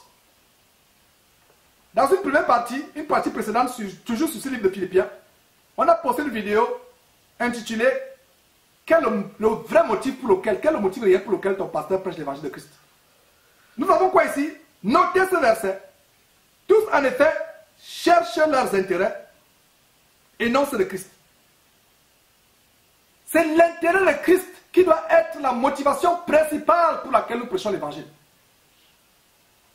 Et même quand Paul écrit à Timothée, lui donne des critères d'un évêque. Un évêque, c'est quelqu'un qui s'occupe de l'église de Dieu, qui veille. Évêque vient du mot grec épiscopes, qui signifie veiller. Donc, vous veillez. Vous êtes le berger d'au moins 2 personnes. Vous êtes un évêque. Même une personne. Parce que l'église commence là où il y a 2 personnes. Donc, si vous veillez sur une personne, c'est le mot évêque. Le mot évêque s'applique à vous. Donc, ne voyez pas les évêques ici avec les chapeaux de forme, les soutanes de balles qu'ils mettent, avec les grosses chaînes magnétisées, les grosses bagues, avec les cannes. Non, ce n'est pas ça évêque bibliquement. Évêque, c'est tellement quelque chose de simple. Or, aujourd'hui, ils ont tellement sophistiqué le mot évêque que bishop ne suffit pas. Parce que bishop, c'est évêque. Il y a des gens qui posent la question, mais Georges, bishop, c'est quoi? Bishop, c'est évêque. Donc, comme bishop est devenu même simple pour eux. Bishop ou évêque, c'est la même chose. Bishop en anglais, évêque en français. C'est devenu simple. Donc, ils ont maintenant archbishop, archevêque. Demain, ils auront plutôt quintribishop ou quadribishop, ou septibishop, ou octobishop. Bon, ça sera tellement petit. Donc, mes frères, l'intérêt de Christ, c'est ce qui importe. Nous devons être désintéressés. Un prédicateur du Seigneur Jésus-Christ ne doit pas rechercher sa propre gloire. Beaucoup de gens s'élèvent aujourd'hui prédicateurs de l'évangile. 1, à cause de l'argent. 2, à cause de se faire un nom. De se faire voir, avoir la gloire. Ce n'est pas pour la gloire que nous prêchons l'évangile. Ce n'est pas pour se faire voir que nous prêchons l'évangile. C'est que la nécessité nous en a imposé. L'apôtre Paul disait, si je prêche l'évangile, pour moi, ce n'est pas un sujet de joie, pardon. La nécessité m'en a imposé. Et malheur à moi si je ne prêche pas l'évangile. Malheur à nous si nous ne prêchons pas l'évangile. Nous rendons grâce à Dieu de ce que nous avons au moins une trompette pour les gens peuvent se connecter suivre la parole non diluée. La parole qui ne fait pas plaisir. Parce qu'aujourd'hui, vous êtes habitués, beaucoup de gens parmi vous sont habitués à l'évangile bonbon chocolat. Mais si c'est l'évangile qui fait mal au cœur. Il y a des gens, quand ils suivent ça, ils ont vraiment envie, soit de mettre lancer le caillou, soit de m'attraper, de me masser le cou. Vous avez compris ce que je dis? Ils graissent les dents. Parce que l'évangile ne veut pas supporter. Et la parole de Dieu a prophétisé qu'il arrivera un temps. Les gens ne supporteront plus la sainte doctrine, mais auront la démangeaison d'entendre les choses agréables, se donneront une foule de faux docteurs, faux prophètes, faux pasteurs, vers qui vont se tourner. Nous donnons la parole de Dieu qui délivre, même s'il est dur. Au début, c'est dur. C'est comme le plan d'Indolé chez les Camerounais. Un bon plan d'Indolé, il y a un peu de la mérité. C'est un peu amer. Mais au fur et à mesure que vous mangez, la langue devient sucrée et ça produit la joie dans votre cœur. Mais pour quelqu'un qui n'est pas habitué au bon de lait des Camerounais, surtout le bon de lait original de Douala, une tribu du Cameroun, quand vous mangez le bon de lait, vous sentez, d'abord c'est amer. Mais au fur et à mesure que vous mangez, vous vous rendez compte que c'est délicieux comme plat. Ça c'est le vrai évangile. Ça produit d'abord la douleur, la tristesse. Vous graissez les dents. Mais si vous aimez vraiment Dieu, vous vous examinez, au fur et à mesure que vous suivez cela, ça produit, ça devient agréable. Vous ne pouvez même plus vous en passer. Et c'est là où vous aimez Dieu, vous aimez son Fils Jésus-Christ, vous aimez la parole. Voilà. Donc, pas d'intérêt. Toi, homme de Dieu, je te pose la question, je te mets au défi. Toi et ta conscience, je vous mets au défi, je te mets devant ta propre conscience. Si elle, du moins, est encore vivante, quel est le motif pour lequel tu prêches Christ? Est-ce que l'intérêt, c'est l'intérêt de Jésus-Christ? Ou alors pour te faire voir, pour vivre dans les 5 étoiles, devenir grand, au point où on t'ouvre la portière, tu marches sur le tapis rouge, on te loue les limousines, on te loge dans les 5 étoiles, tu es reçu par les présidents, tu connais à travers le monde. Ça, c'est les pasteurs qui sont attirés par le maraboutage du maître Salomon, qui leur vend ces choses. Et d'autres pasteurs, ou bien Nana Bonsang, le Ghanéen et l'Ivoirien, maître entre guillemets Salomon, qui leur vend ses pouvoirs. Mais le véritable disciple de Jésus-Christ n'a pas autre intérêt que l'intérêt de Christ. Je reprends le verset 21. Tous, en effet, cherchent leurs propres intérêts et non ceux de Jésus. Beaucoup aujourd'hui prêchent l'évangile pour leurs propres intérêts. Alors que le critère d'un prédicateur de l'évangile, ce n'est pas son propre intérêt, mais c'est l'intérêt de Jésus-Christ. C'est l'intérêt d'avancer le royaume de Dieu. C'est l'intérêt de dépeupler l'enfer. Le travail que nous faisons, nous sommes en train de dépeupler l'enfer. Satan voulait peupler l'enfer de toute l'humanité. Mais nous, à contrario, nous désirons, et c'est le désir de Dieu, la volonté de Dieu, que l'enfer soit dépeuplé. Et comment l'enfer sera dépeuplé? C'est quand les gens écoutent le véritable évangile qui les amène à la repentance. La repentance en salut, pas la repentance qui dure quelques semaines. Quand nous avons publié ce témoignage de ce jeune Gabonais qui s'est réveillé un jour de novembre, je crois que c'était dans la nuit du 20 novembre au 21 novembre de cette année 2015, il s'est réveillé avec un témoignage poignant. Quand on a publié cela, quelle joie!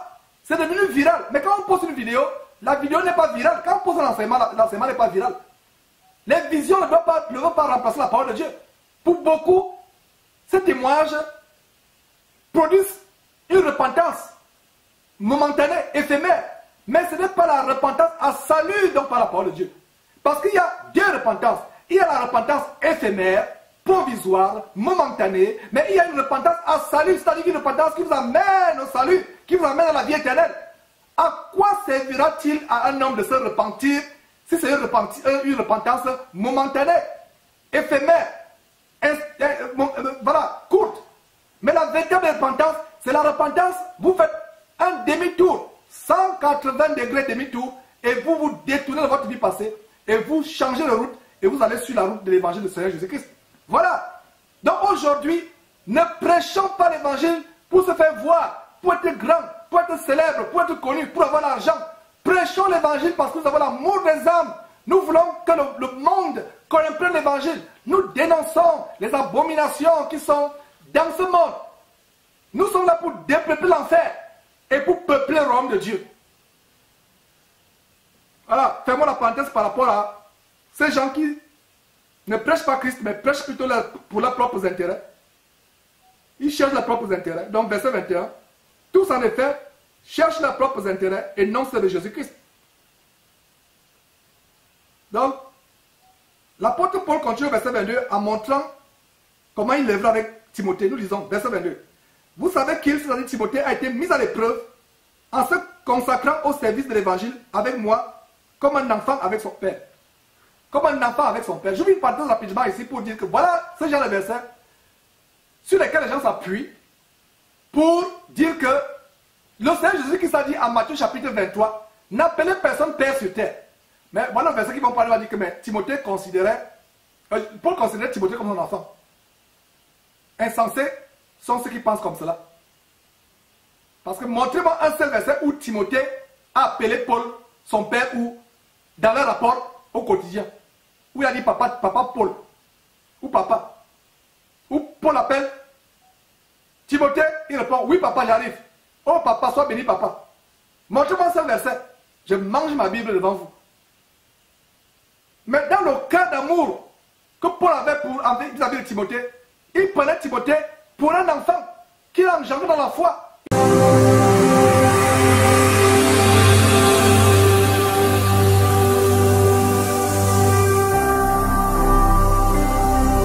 Jésus-Christ TV, vous connaîtrez la vérité et la vérité vous affranchira.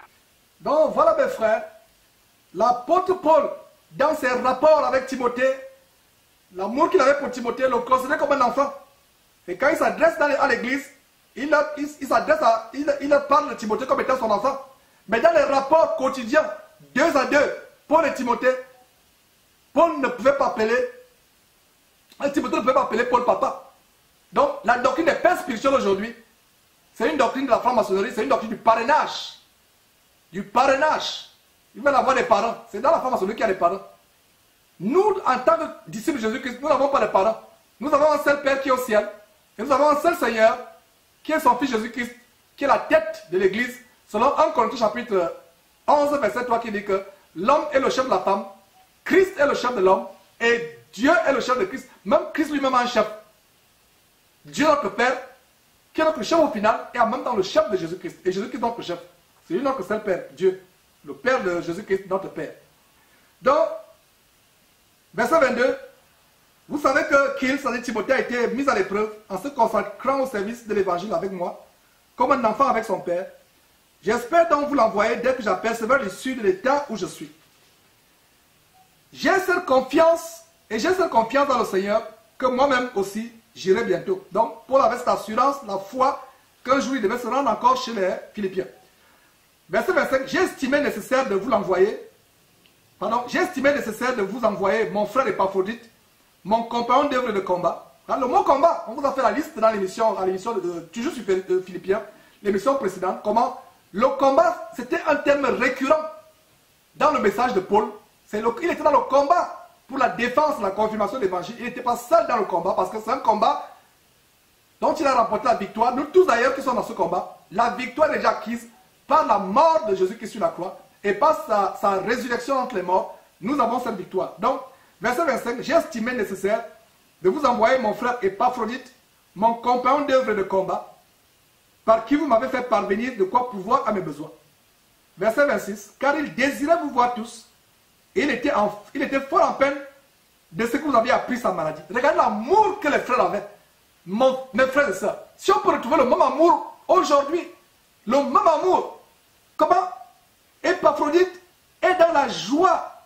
Il désire tellement voir les Philippiens. Et lui-même, il est en peine. Il était dans la souffrance de ce que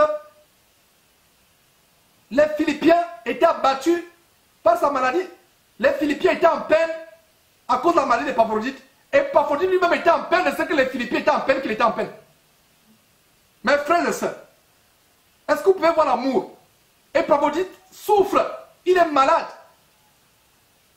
Toute l'église de Philippe est en peine. Et quand Épaphrodite apprend ça, il devient lui-même en peine de ce que, ils ont été en peine à cause de ma maladie. Parlez-moi de l'amour. Voilà l'amour. Verset 26, car il désirait vous voir tous. Il était fort en peine de ce que vous avez appris sa maladie. Verset 27, il a été malade en effet, et tout près de la mort, mais Dieu a eu pitié de lui, et non seulement de lui, mais de moi aussi, mais aussi de moi, afin que je n'eusse pas tristesse sur tristesse. Voilà un verset qui nous montre qu'un serviteur du Seigneur peut être malade. C'est aussi les hommes avec faiblesse. Aujourd'hui, il y a des hommes de Dieu qui ne vous montrent même pas qu'ils sont des hommes sujets à faiblesse. Jusqu'à ce que là, l'avion fait crash et ils meurent. Jusqu'à ce qu'ils sont frappés par une crise cardiaque ou par un accident de circulation. Mais ils vous montrent qu'ils sont des super hommes, des super héros. La preuve en est qu'on les appelle maintenant sur les affiches les géants. Vous entendez la nuit des géants, la nuit des héros sur la Côte d'Ivoire. Un géant arrive en Côte d'Ivoire comme l'abominable Duncan Williams que nous avons exposé. Sur une affiche, vous voyez un héros, un géant. Mais vous voyez, pourtant c'est un compagnon de service, un compagnon d'œuvre de combat. Il a été frappé, il était malade. C'est comme dernièrement, pour ceux qui ne le savent pas, l'océan m'a aussi fait grâce de me sortir. Il y a des moments où on a fait des semaines sans émission. Maladie, l'océan m'a sorti. Et c'est pour vous dire que le combat pour l'évangile est sérieux. Ce n'est pas une petite affaire, ce n'est pas la blague. Le combat est rude. Et l'océan aura toujours pitié de nous. Et tout ça, c'est pour nous intimider, c'est pour nous amener à fermer la bouche. L'ennemi voulait nous intimider. Mais jusqu'avant que dernier souffle plaise à Dieu, nous proclamerons l'évangile. Donc voilà comment Épaphrodite, pourtant le compagnon d'œuvre de combat, qui est malade. Il n'y a pas de privilégié de Dieu. Il n'y a pas de super-héros dans le corps de Christ. Il n'y a pas de géant dans le corps de Christ, de quelqu'un, de Superman. Superman, c'est dans les bandes dessinées, les bandes dessinées ou les dessins animés. Superman, c'est dans la Rose-Croix ou de la franc-maçonnerie.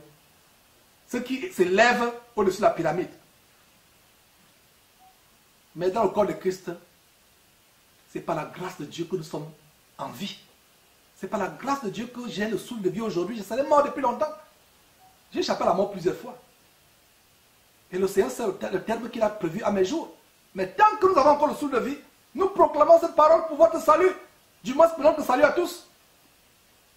Donc, verset 27, il a été malade en effet, et tout près de la mort. Mais Dieu a eu pitié de lui. Il n'est pas dit que Paul a engagé un combat spirituel. C'est vrai que vous pouvez être malade et vous appelez les anciens. Jacques le dit, c'est biblique. Mais aujourd'hui, les anciens sont substitués par des véritables marabouts qui font leur one-man show. C'est-à-dire un show où il y a un seul homme. Dans un grand stade, il est là. Il fait le tai chi, il fait le kung fu, le karaté, en poussant les cris comme Bruce Lee avec les démons. Les gens tombent à gauche, à droite. Il est là seul. Non, c'est pas comme ça que l'église fonctionne. La Bible dit, si quelqu'un parmi vous est malade, qu'il appelle les anciens. Les anciens. Les anciens. Et aujourd'hui, nous avons les gens qui font des véritables cirques. Ils font le one-man show, c'est-à-dire un show, un spectacle où il est là seul. Voilà. Verset 27, il a été malade, en effet, et tout près de la mort. Mais Dieu a eu pitié de lui. Pourtant, quand il était malade, il était à côté de Paul.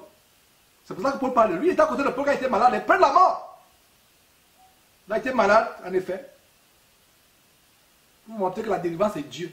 Quelqu'un qui est malade qui est à côté de Paul, beaucoup de vous, parmi vous qui me suivez aujourd'hui, auraient aimé être à côté de Paul. Petites maladies vont vers Paul. Petits soucis vont vers Paul. Mais voilà Épaphrodite qui était près de la mort à côté de Paul. Il a été malade en effet et près de la mort. Mais Dieu a eu pitié. Qu'est-ce qui se passe ici? C'est Dieu qui a eu pitié. Quel enseignement dans ce verset? Au final, quand vous traversez la maladie, vous sentez votre mort venir, ne mettez pas votre confiance à un homme comme vous. Épaphrodite n'a pas mis sa confiance à Paul. Regardez l'apôtre Paul qui faisait des miracles extraordinaires. Lisez le livre des Actes. Vous allez voir à quel point Paul était, à quel point de puissance peut arriver. Vous pensez que c'est par hasard que la Bible nous parle d'Épaphrodite? Aujourd'hui, dans cette émission sur les Philippiens, la révélation c'est que un malade peut être à côté de l'homme de Dieu. Ce n'est pas l'homme de Dieu qui le délivre. Sinon, l'ombre de Paul aurait seulement couvert Épaphrodite et il guérissait. L'enseignement ici, la révélation ici, c'est que c'est Dieu qui a pitié au final. C'est Dieu qui délivre. Mettez votre confiance en Dieu au final. Comment continuez-vous à mettre votre confiance aux hommes? Aux narines desquelles il n'y a qu'un souffle. Si Dieu retire ce souffle, l'homme, soi-disant homme de Dieu avec qui vous avez pris rendez-vous, vous avez même déjà payé le billet d'avion pour aller le trouver dans son continent. Vous êtes même dans des continents différents.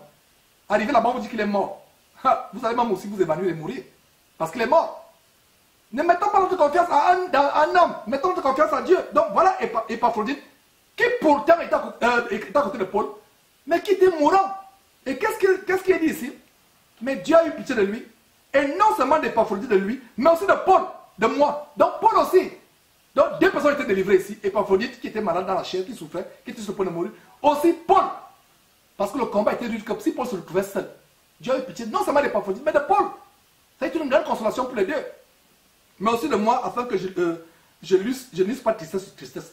Donc la tristesse que lui causait le combat pour l'évangile, et encore la tristesse d'un compagnon, fervent comme Épaphrodite. Verset 28.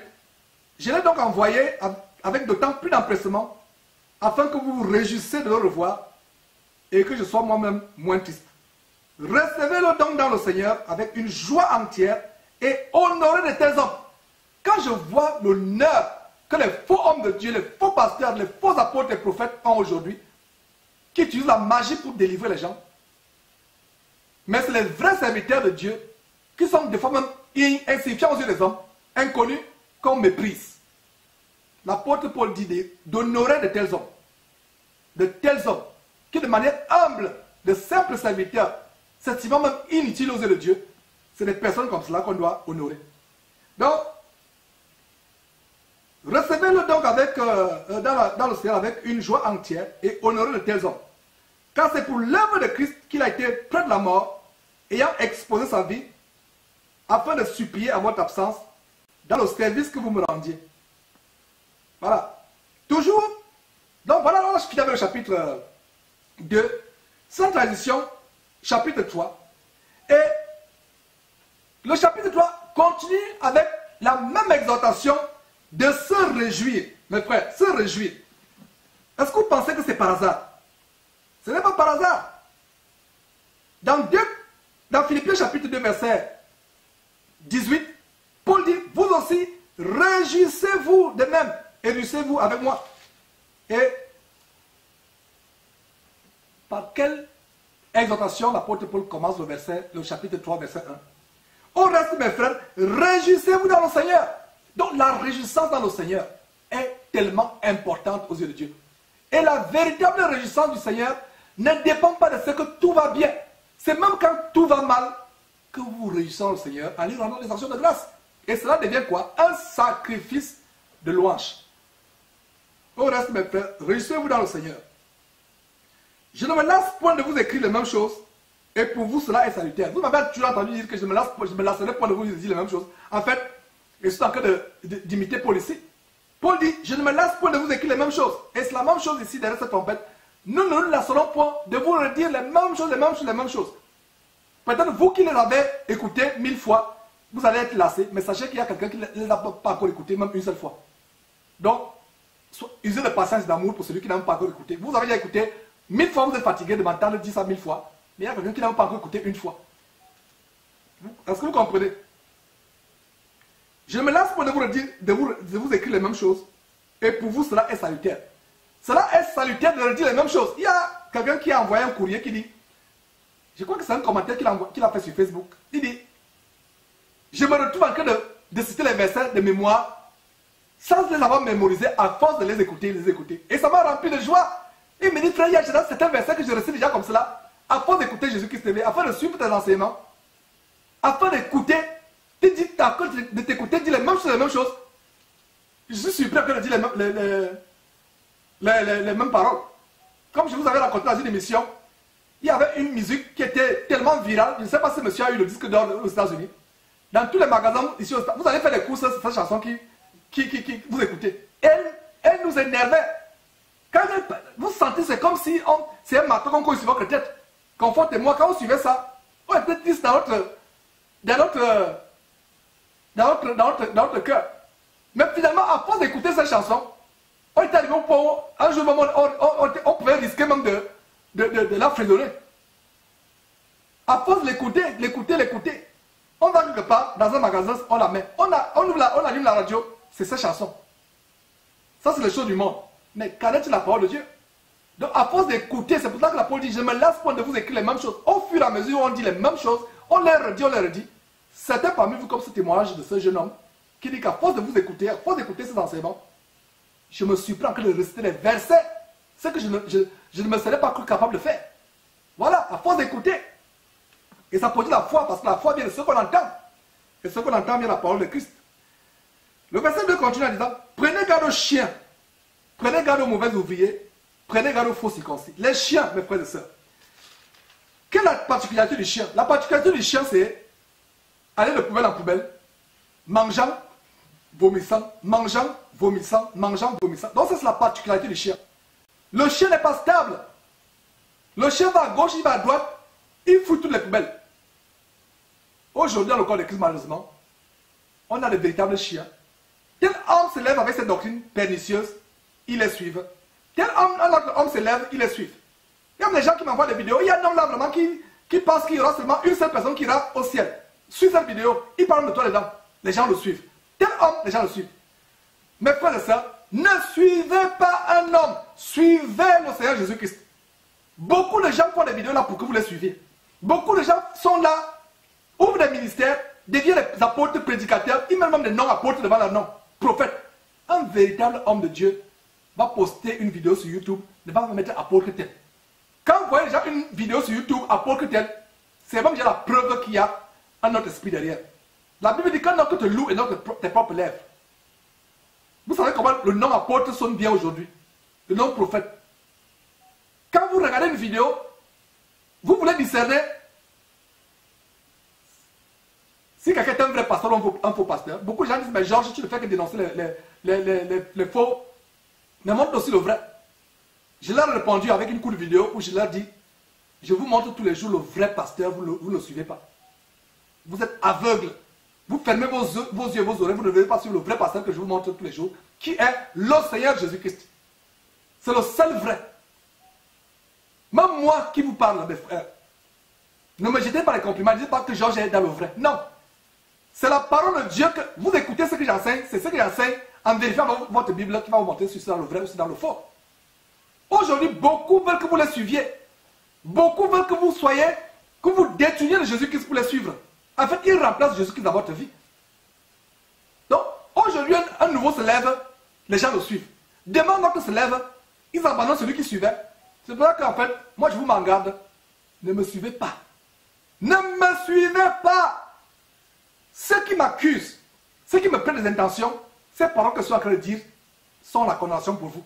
Je dis à haute voix, ne me suivez pas. Suivez Jésus-Christ. Jésus-Christ TV pour suivre Jésus-Christ. Pas TV pour suivre Georges. Pour suivre qui que ce soit. Allez à Jésus-Christ. Ne soyez pas disciples de Georges. Suivez Jésus-Christ. Prenez garde aux chiens. Ne soyez pas un chien. Ma soeur, c'est une chienne. Tu manges, tu aboies, tu vomis. Et comment elle aboie sur Facebook. Elle mange, elle vomit, elle va aboyer sur Facebook. Mangeant, vomissant, elle a aboyé sur Facebook. C'est qu'elle a, sur lequel elle a mangé, elle a vomi. Elle va aboyer. Les chiens, prenez garde aux chiens. Et si ces gens qui avaient parlé de chien, on devait dire que je l'accuse. Il insulte. Paul dit, prenez garde au chien. Un chien est errant. Il est vagabond. Pas les chiens domestiqués qui sont devenus même plus que les hommes. Allez regarder les vidéos qui posent sur Facebook. Les chiens sont devenus intelligents. Pas les chiens avec lesquels les gens font tout. Ils dorment avec les chiens comme si c'était des enfants. Dans la Bible, le chien, c'était... Quand vous disiez vous êtes un chien, il faut seulement pleurer. Le chien est vagabond par nature. Il est errant. Poubelle en poubelle. Voilà. Même le chien le plus domestiqué, il ne peut pas... Il va lancer lui une bonne cuisse de poulet. Il va oublier sa domestication. Le naturel devient au galop. Parce que c'est d'abord un animal. Et la Bible nous parle de l'homme animal. Paul parle, écrivant en Corinthiens, parle de l'homme animal ne reçoit pas les choses de l'Esprit de Dieu parce qu'ils sont une folie pour lui. Donc, les chiens, non seulement ils sont errants, ils ont cette caractéristique de l'homme animal. Ils sont animaliers. C'est des chrétiens, mais en fait, ce ne sont pas des chrétiens. Ils ont l'animalité en eux. Ils n'ont pas l'homme nouveau formé selon l'Esprit de Christ. Ils ont l'homme animal. Les chiens, un chien, c'est un animal. Prenez garde aux chiens. Ces gens qui devaient être matures en Christ, mais qui en sont encore à vivre comme des animaux, à réfléchir comme les animaux. Le cas de la sodomie. Même les animaux ne se sodomisent pas entre eux. Même les animaux. aux chiens. C'est une parenthèse que j'ouvre par rapport aux chiens. Des gens qui vont à gauche, à droite, qui courent. Prenez garde aux chiens. Prenez garde aux mauvais ouvriers. Prenez garde aux faux circoncis. Verset 3. Car les circoncis, c'est nous qui rendons à Dieu notre culte par l'Esprit de Dieu, qui nous glorifions en Jésus-Christ et qui ne mettons point notre confiance en la chair. Nous ne mettons pas notre confiance en la chair, mes frères et sœurs. Nous ne mettons pas notre confiance en la chair. Nous mettons notre confiance en Dieu et en Dieu seulement. C'est en Dieu que nous mettons notre confiance. Nous ne nous fions pas sur nos moyens financiers. Nous ne nous fions pas sur notre bagage intellectuel. Nous ne nous fions pas sur les diplômes théologiques qu'on a reçus à l'université théologique franc-maçonne de Oral Robert. Nous nous fions à Dieu qui pourvoit à nous le boulot et le fer. Notre capacité vient non pas de nous-mêmes, mais notre capacité vient uniquement et uniquement de Dieu. Mes frères et sœurs,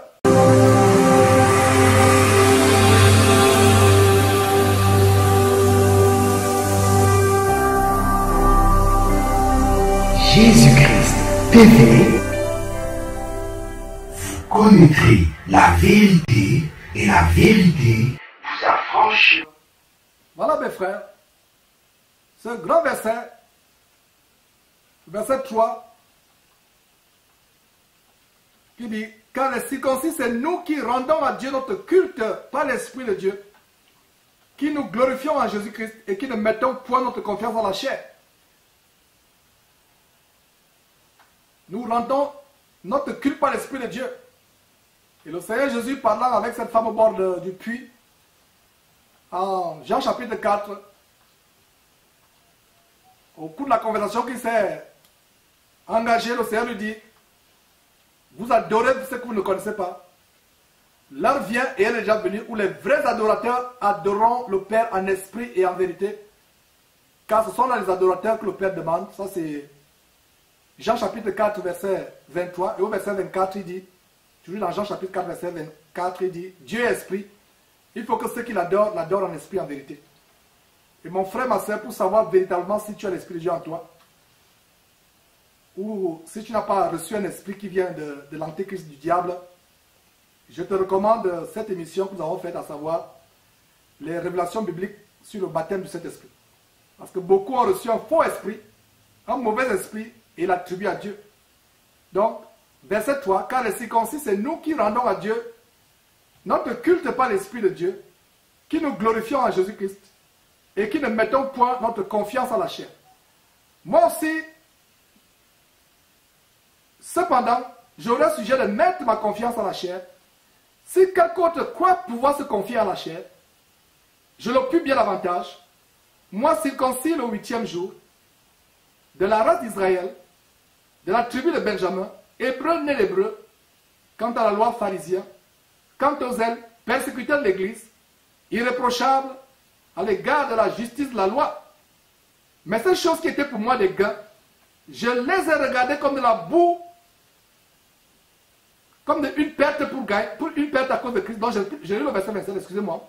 Mais ces choses qui étaient pour moi des gains, je les ai regardées comme une perte à cause de Christ. Et verset 8.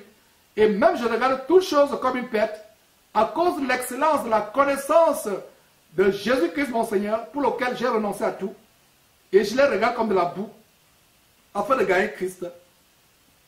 Et d'être trouvé en lui, verset 9, non avec ma justice, celle qui vient de la loi, mais avec celle qui s'obtient par la foi en Christ, la justice qui vient de Dieu par la foi, afin de connaître Christ et la puissance de sa résurrection et la communion de ses souffrances, en devenant conforme, si je puis, en devenant conforme à lui dans sa mort, pour parvenir, si je puis, à la résurrection d'entre les morts.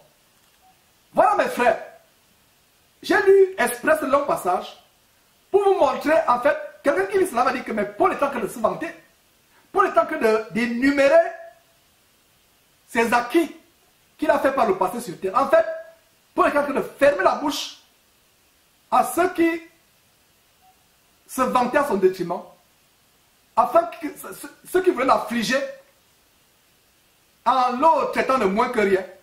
Et c'est le cas aujourd'hui. Beaucoup de personnes nous tiennent comme des fous. Beaucoup de personnes nous tiennent comme des va-nu-pieds, comme des clochards, comme des... Et il est arrivé par le passé, comme l'apôtre Paul, que je leur énumère ce que j'étais par le passé. C'est pourquoi je mettais ma gloire. Mais j'ai décidé de renoncer à ces choses, à l'ambition, au carriérisme, au grand projet d'affaires, à cause de la défense et la confirmation de l'évangile. Donc voilà les personnes qui ridiculisaient Paul, qui pensaient qu'il disait quelque chose, qui pensaient qu'il y avait une haute opinion d'eux. Et on a vu dans une émission précédente, toujours dans Philippiens, comment Dieu nous amène à ne pas avoir de nous-mêmes une haute opinion, mais d'être revêtu des sentiments nobles. Donc si quelqu'un ne comprend pas ce passage très clairement, la personne peut conclure que Paul s'est vanté. Paul a énuméré cela qui. En fait, il voulait fermer la bouche. Il en rappelle quoi?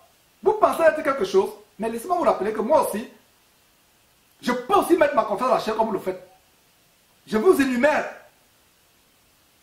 ce qui pouvait m'amener à me confier dans la chair, qui sont quoi? Circoncis le 8e jour, de la race d'Israël, de la tribu de Benjamin, hébreu de l'hébreu, pharisien par la loi, zélé pour persécuter l'église, irréprochable à la justice de la loi, et d'autres choses que l'apôtre Paul, je peux imaginer, aurait bien voulu énumérer si, mais il s'est limité, selon que le Spirit le conduisait.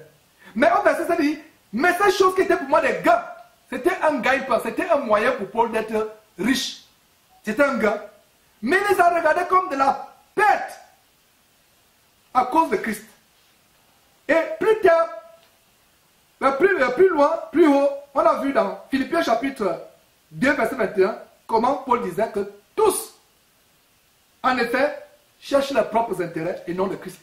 Voilà l'exemple d'un homme qui arrivait au point où, malgré tout ce qu'il avait, hébreu né d'hébreu, pharisien, ce n'est pas Paul qui quittait la case des pharisiens. Et Paul était arrivé à un niveau où il occupait de hautes sphères dans le pharisianisme.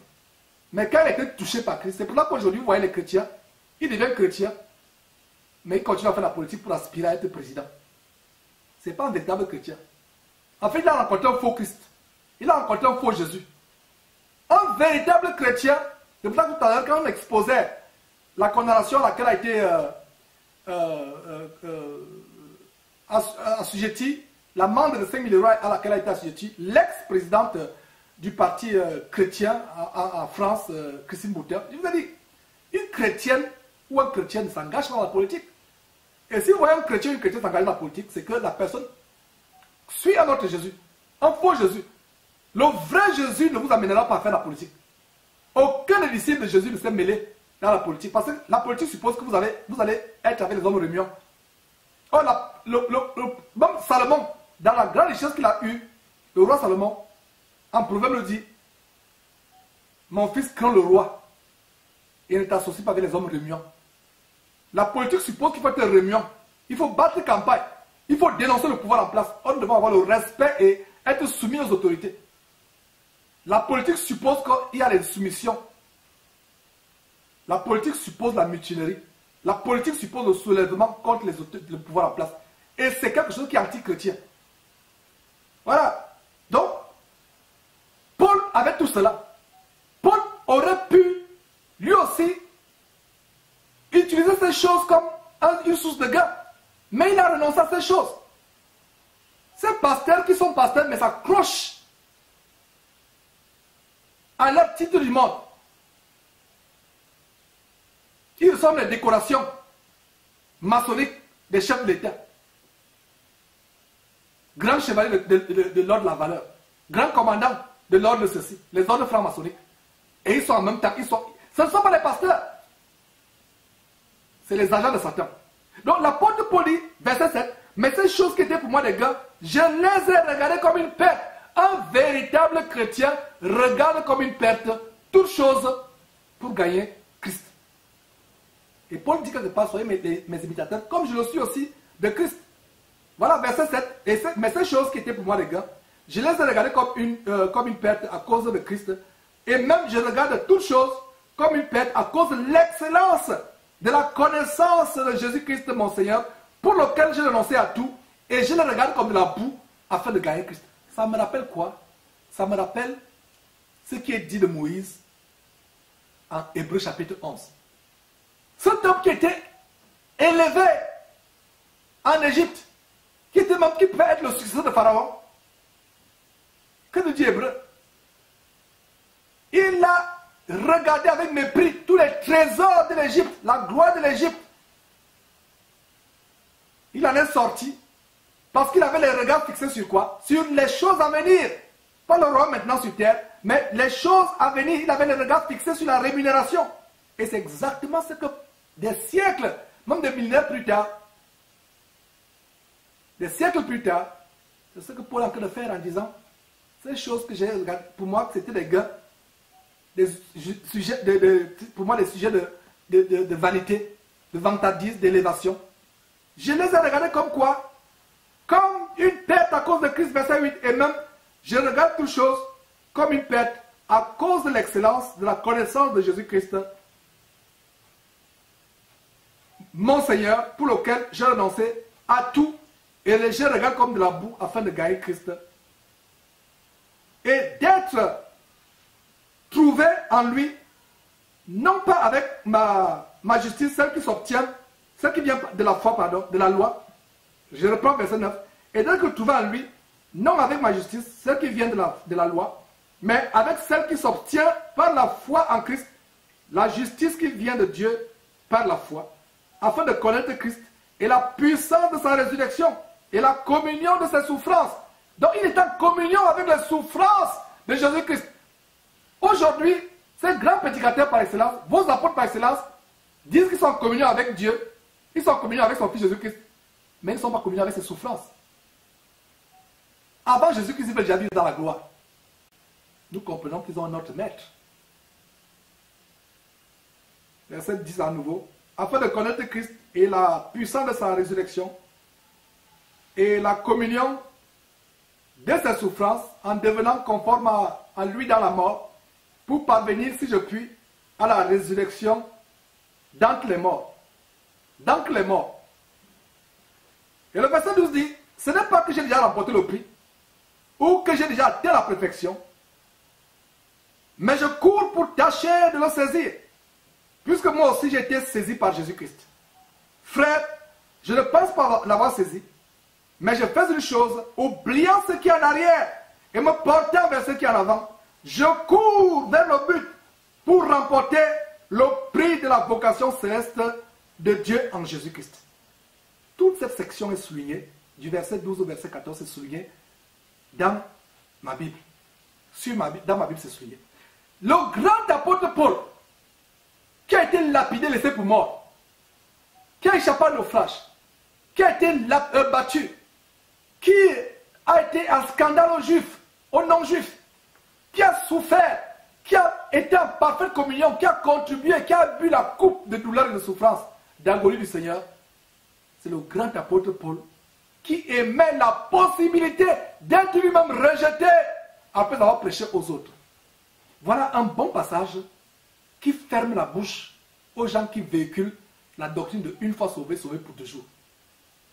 Qui ferme la bouche à ceux qui pensent qu'ils ont l'assurance du salut. À ceux qui pensent qu'une fois qu'ils ont confessé Jésus-Christ comme Seigneur et Sauveur, qui retournent à ceux qu'ils ont vomi, qui retournent à leur vie passée, ils vont toujours aller au ciel. Ça, c'est un enseignement de mort. Que dit le grand apôtre Paul? Et ces gens qui le disent n'ont même pas atteint un milliardième de souffrance ou d'œuvre que l'apôtre Paul a accompli. Le grand apôtre Paul qui dit ceci, il ne pense pas, je ne pense pas, voilà, ce n'est pas que j'ai déjà remporté le prix. Il rappelle ces choses qu'il a été par le passé, qu'il a fait par le passé. Mais il dit que je les regarde comme la boue pour gagner Christ et être trouvé en lui, non avec sa justice, mais celle qui vient de la, pas celle qui vient de la loi, mais avec celle qui s'obtient par la foi en Christ, afin de connaître Christ, d'être en communion avec lui, d'être en communion avec ses souffrances. Mais, au verset 12, l'apôtre Paul dit, il n'a pas encore remporté le prix. Parlez-moi d'humilité, parlez-moi d'assurance, voilà la vraie assurance. par l'assurance folle, les gens qui pensent que, comme ils sont en Christ, ils sont privilégiés de Dieu, ils ne peuvent plus rater le salut. Ce n'est pas que j'ai déjà remporté le prix ou que j'ai déjà atteint la perfection. Nous atteignons la perfection jour après jour. Et c'est le même cas avec nous. Quand je viens ici, tous les jours, les gens pensent que je suis le seul prédicateur parfait sur terre. Non! Pas du tout. Les gens pensent que je suis le seul excellent. Pas du tout. Je travaille tous les jours à mon salut avec un tremblement. Donc ceux qui m'appellent pour penser que non, Georges peut prier pour moi parce que lui, il est avec Dieu, il est privilégié de Dieu. Il n'y a pas de privilégié de Dieu. Paul ici vous montre qu'il n'y a pas de privilégié de Dieu. Si Paul était privilégié de Dieu, il n'aurait pas écrit ceci. Il dit quoi? Ce n'est pas que j'ai déjà remporté le prix ou que j'ai déjà atteint la perfection, mais je cours pour tâcher de le saisir. Il pratique ce qu'il a dit aux Philippiens, on a lu ça précédemment. Travaillez à votre salut avec crainte et tremblement. Travaillez avec le salut avec crainte et tremblement. Dans Philippiens chapitre 2, verset 12. Il dit travaillez à votre salut avec crainte et tremblement. Et c'est la même chose qu'il lui-même fait ici. Il court pour tâcher sa télé. Il s'attelle pour tâcher de le saisir. Puisque moi aussi j'étais saisi par Jésus-Christ. Et Dieu verset 13. Frère, je ne pense pas l'avoir saisi. Mais je fais une chose, oubliant ce qui est en arrière, je me porte vers ce qui est en avant, je cours.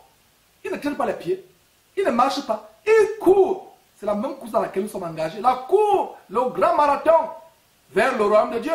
Persévérons chaque jour. Il dit qu'au verset 14, je cours vers le but pour remporter le prix de la vocation céleste de Dieu en Jésus-Christ. Et plus tard, Paul, ailleurs dans la Bible, Paul écrivant aux Corinthiens, leur dit la même chose. Il écrit la même chose. Il dit, il traite durement son corps dans 1 Corinthiens chapitre 9. Vous lisez à partir du verset 24 au verset 27. Paul dit que il tient durement son corps au verset 27, 1 Corinthiens chapitre 9, verset 27. Il traite durement son corps et le tient assujetti, de peur d'être lui-même rejeté après avoir prêché aux autres. Donc, Paul aimait la possibilité d'être rejeté après avoir prêché aux autres. Mes frères et sœurs, voilà l'assurance d'un véritable prédicateur qui est humble, qui sait qu'en même temps que lui-même il prêche aux autres, il fait attention sur lui-même. Donc, cessez de prêter les intentions aux uns aux autres en disant qu'il pense qu'il est le seul meilleur prédicateur. Non, il n'y a pas de meilleur, mes frères. Je peux être aussi virulent dans ce combat pour l'évangile, mais en privé, mes frères, j'implore Dieu tous les jours de me parfaire. Peut-être ces gens que nous dénonçons, peut-être ils ont des aspects de la vie où peut-être je manque. Mais si nous dénonçons, c'est que c'est arrivé à un tel point où la vente de l'évangile,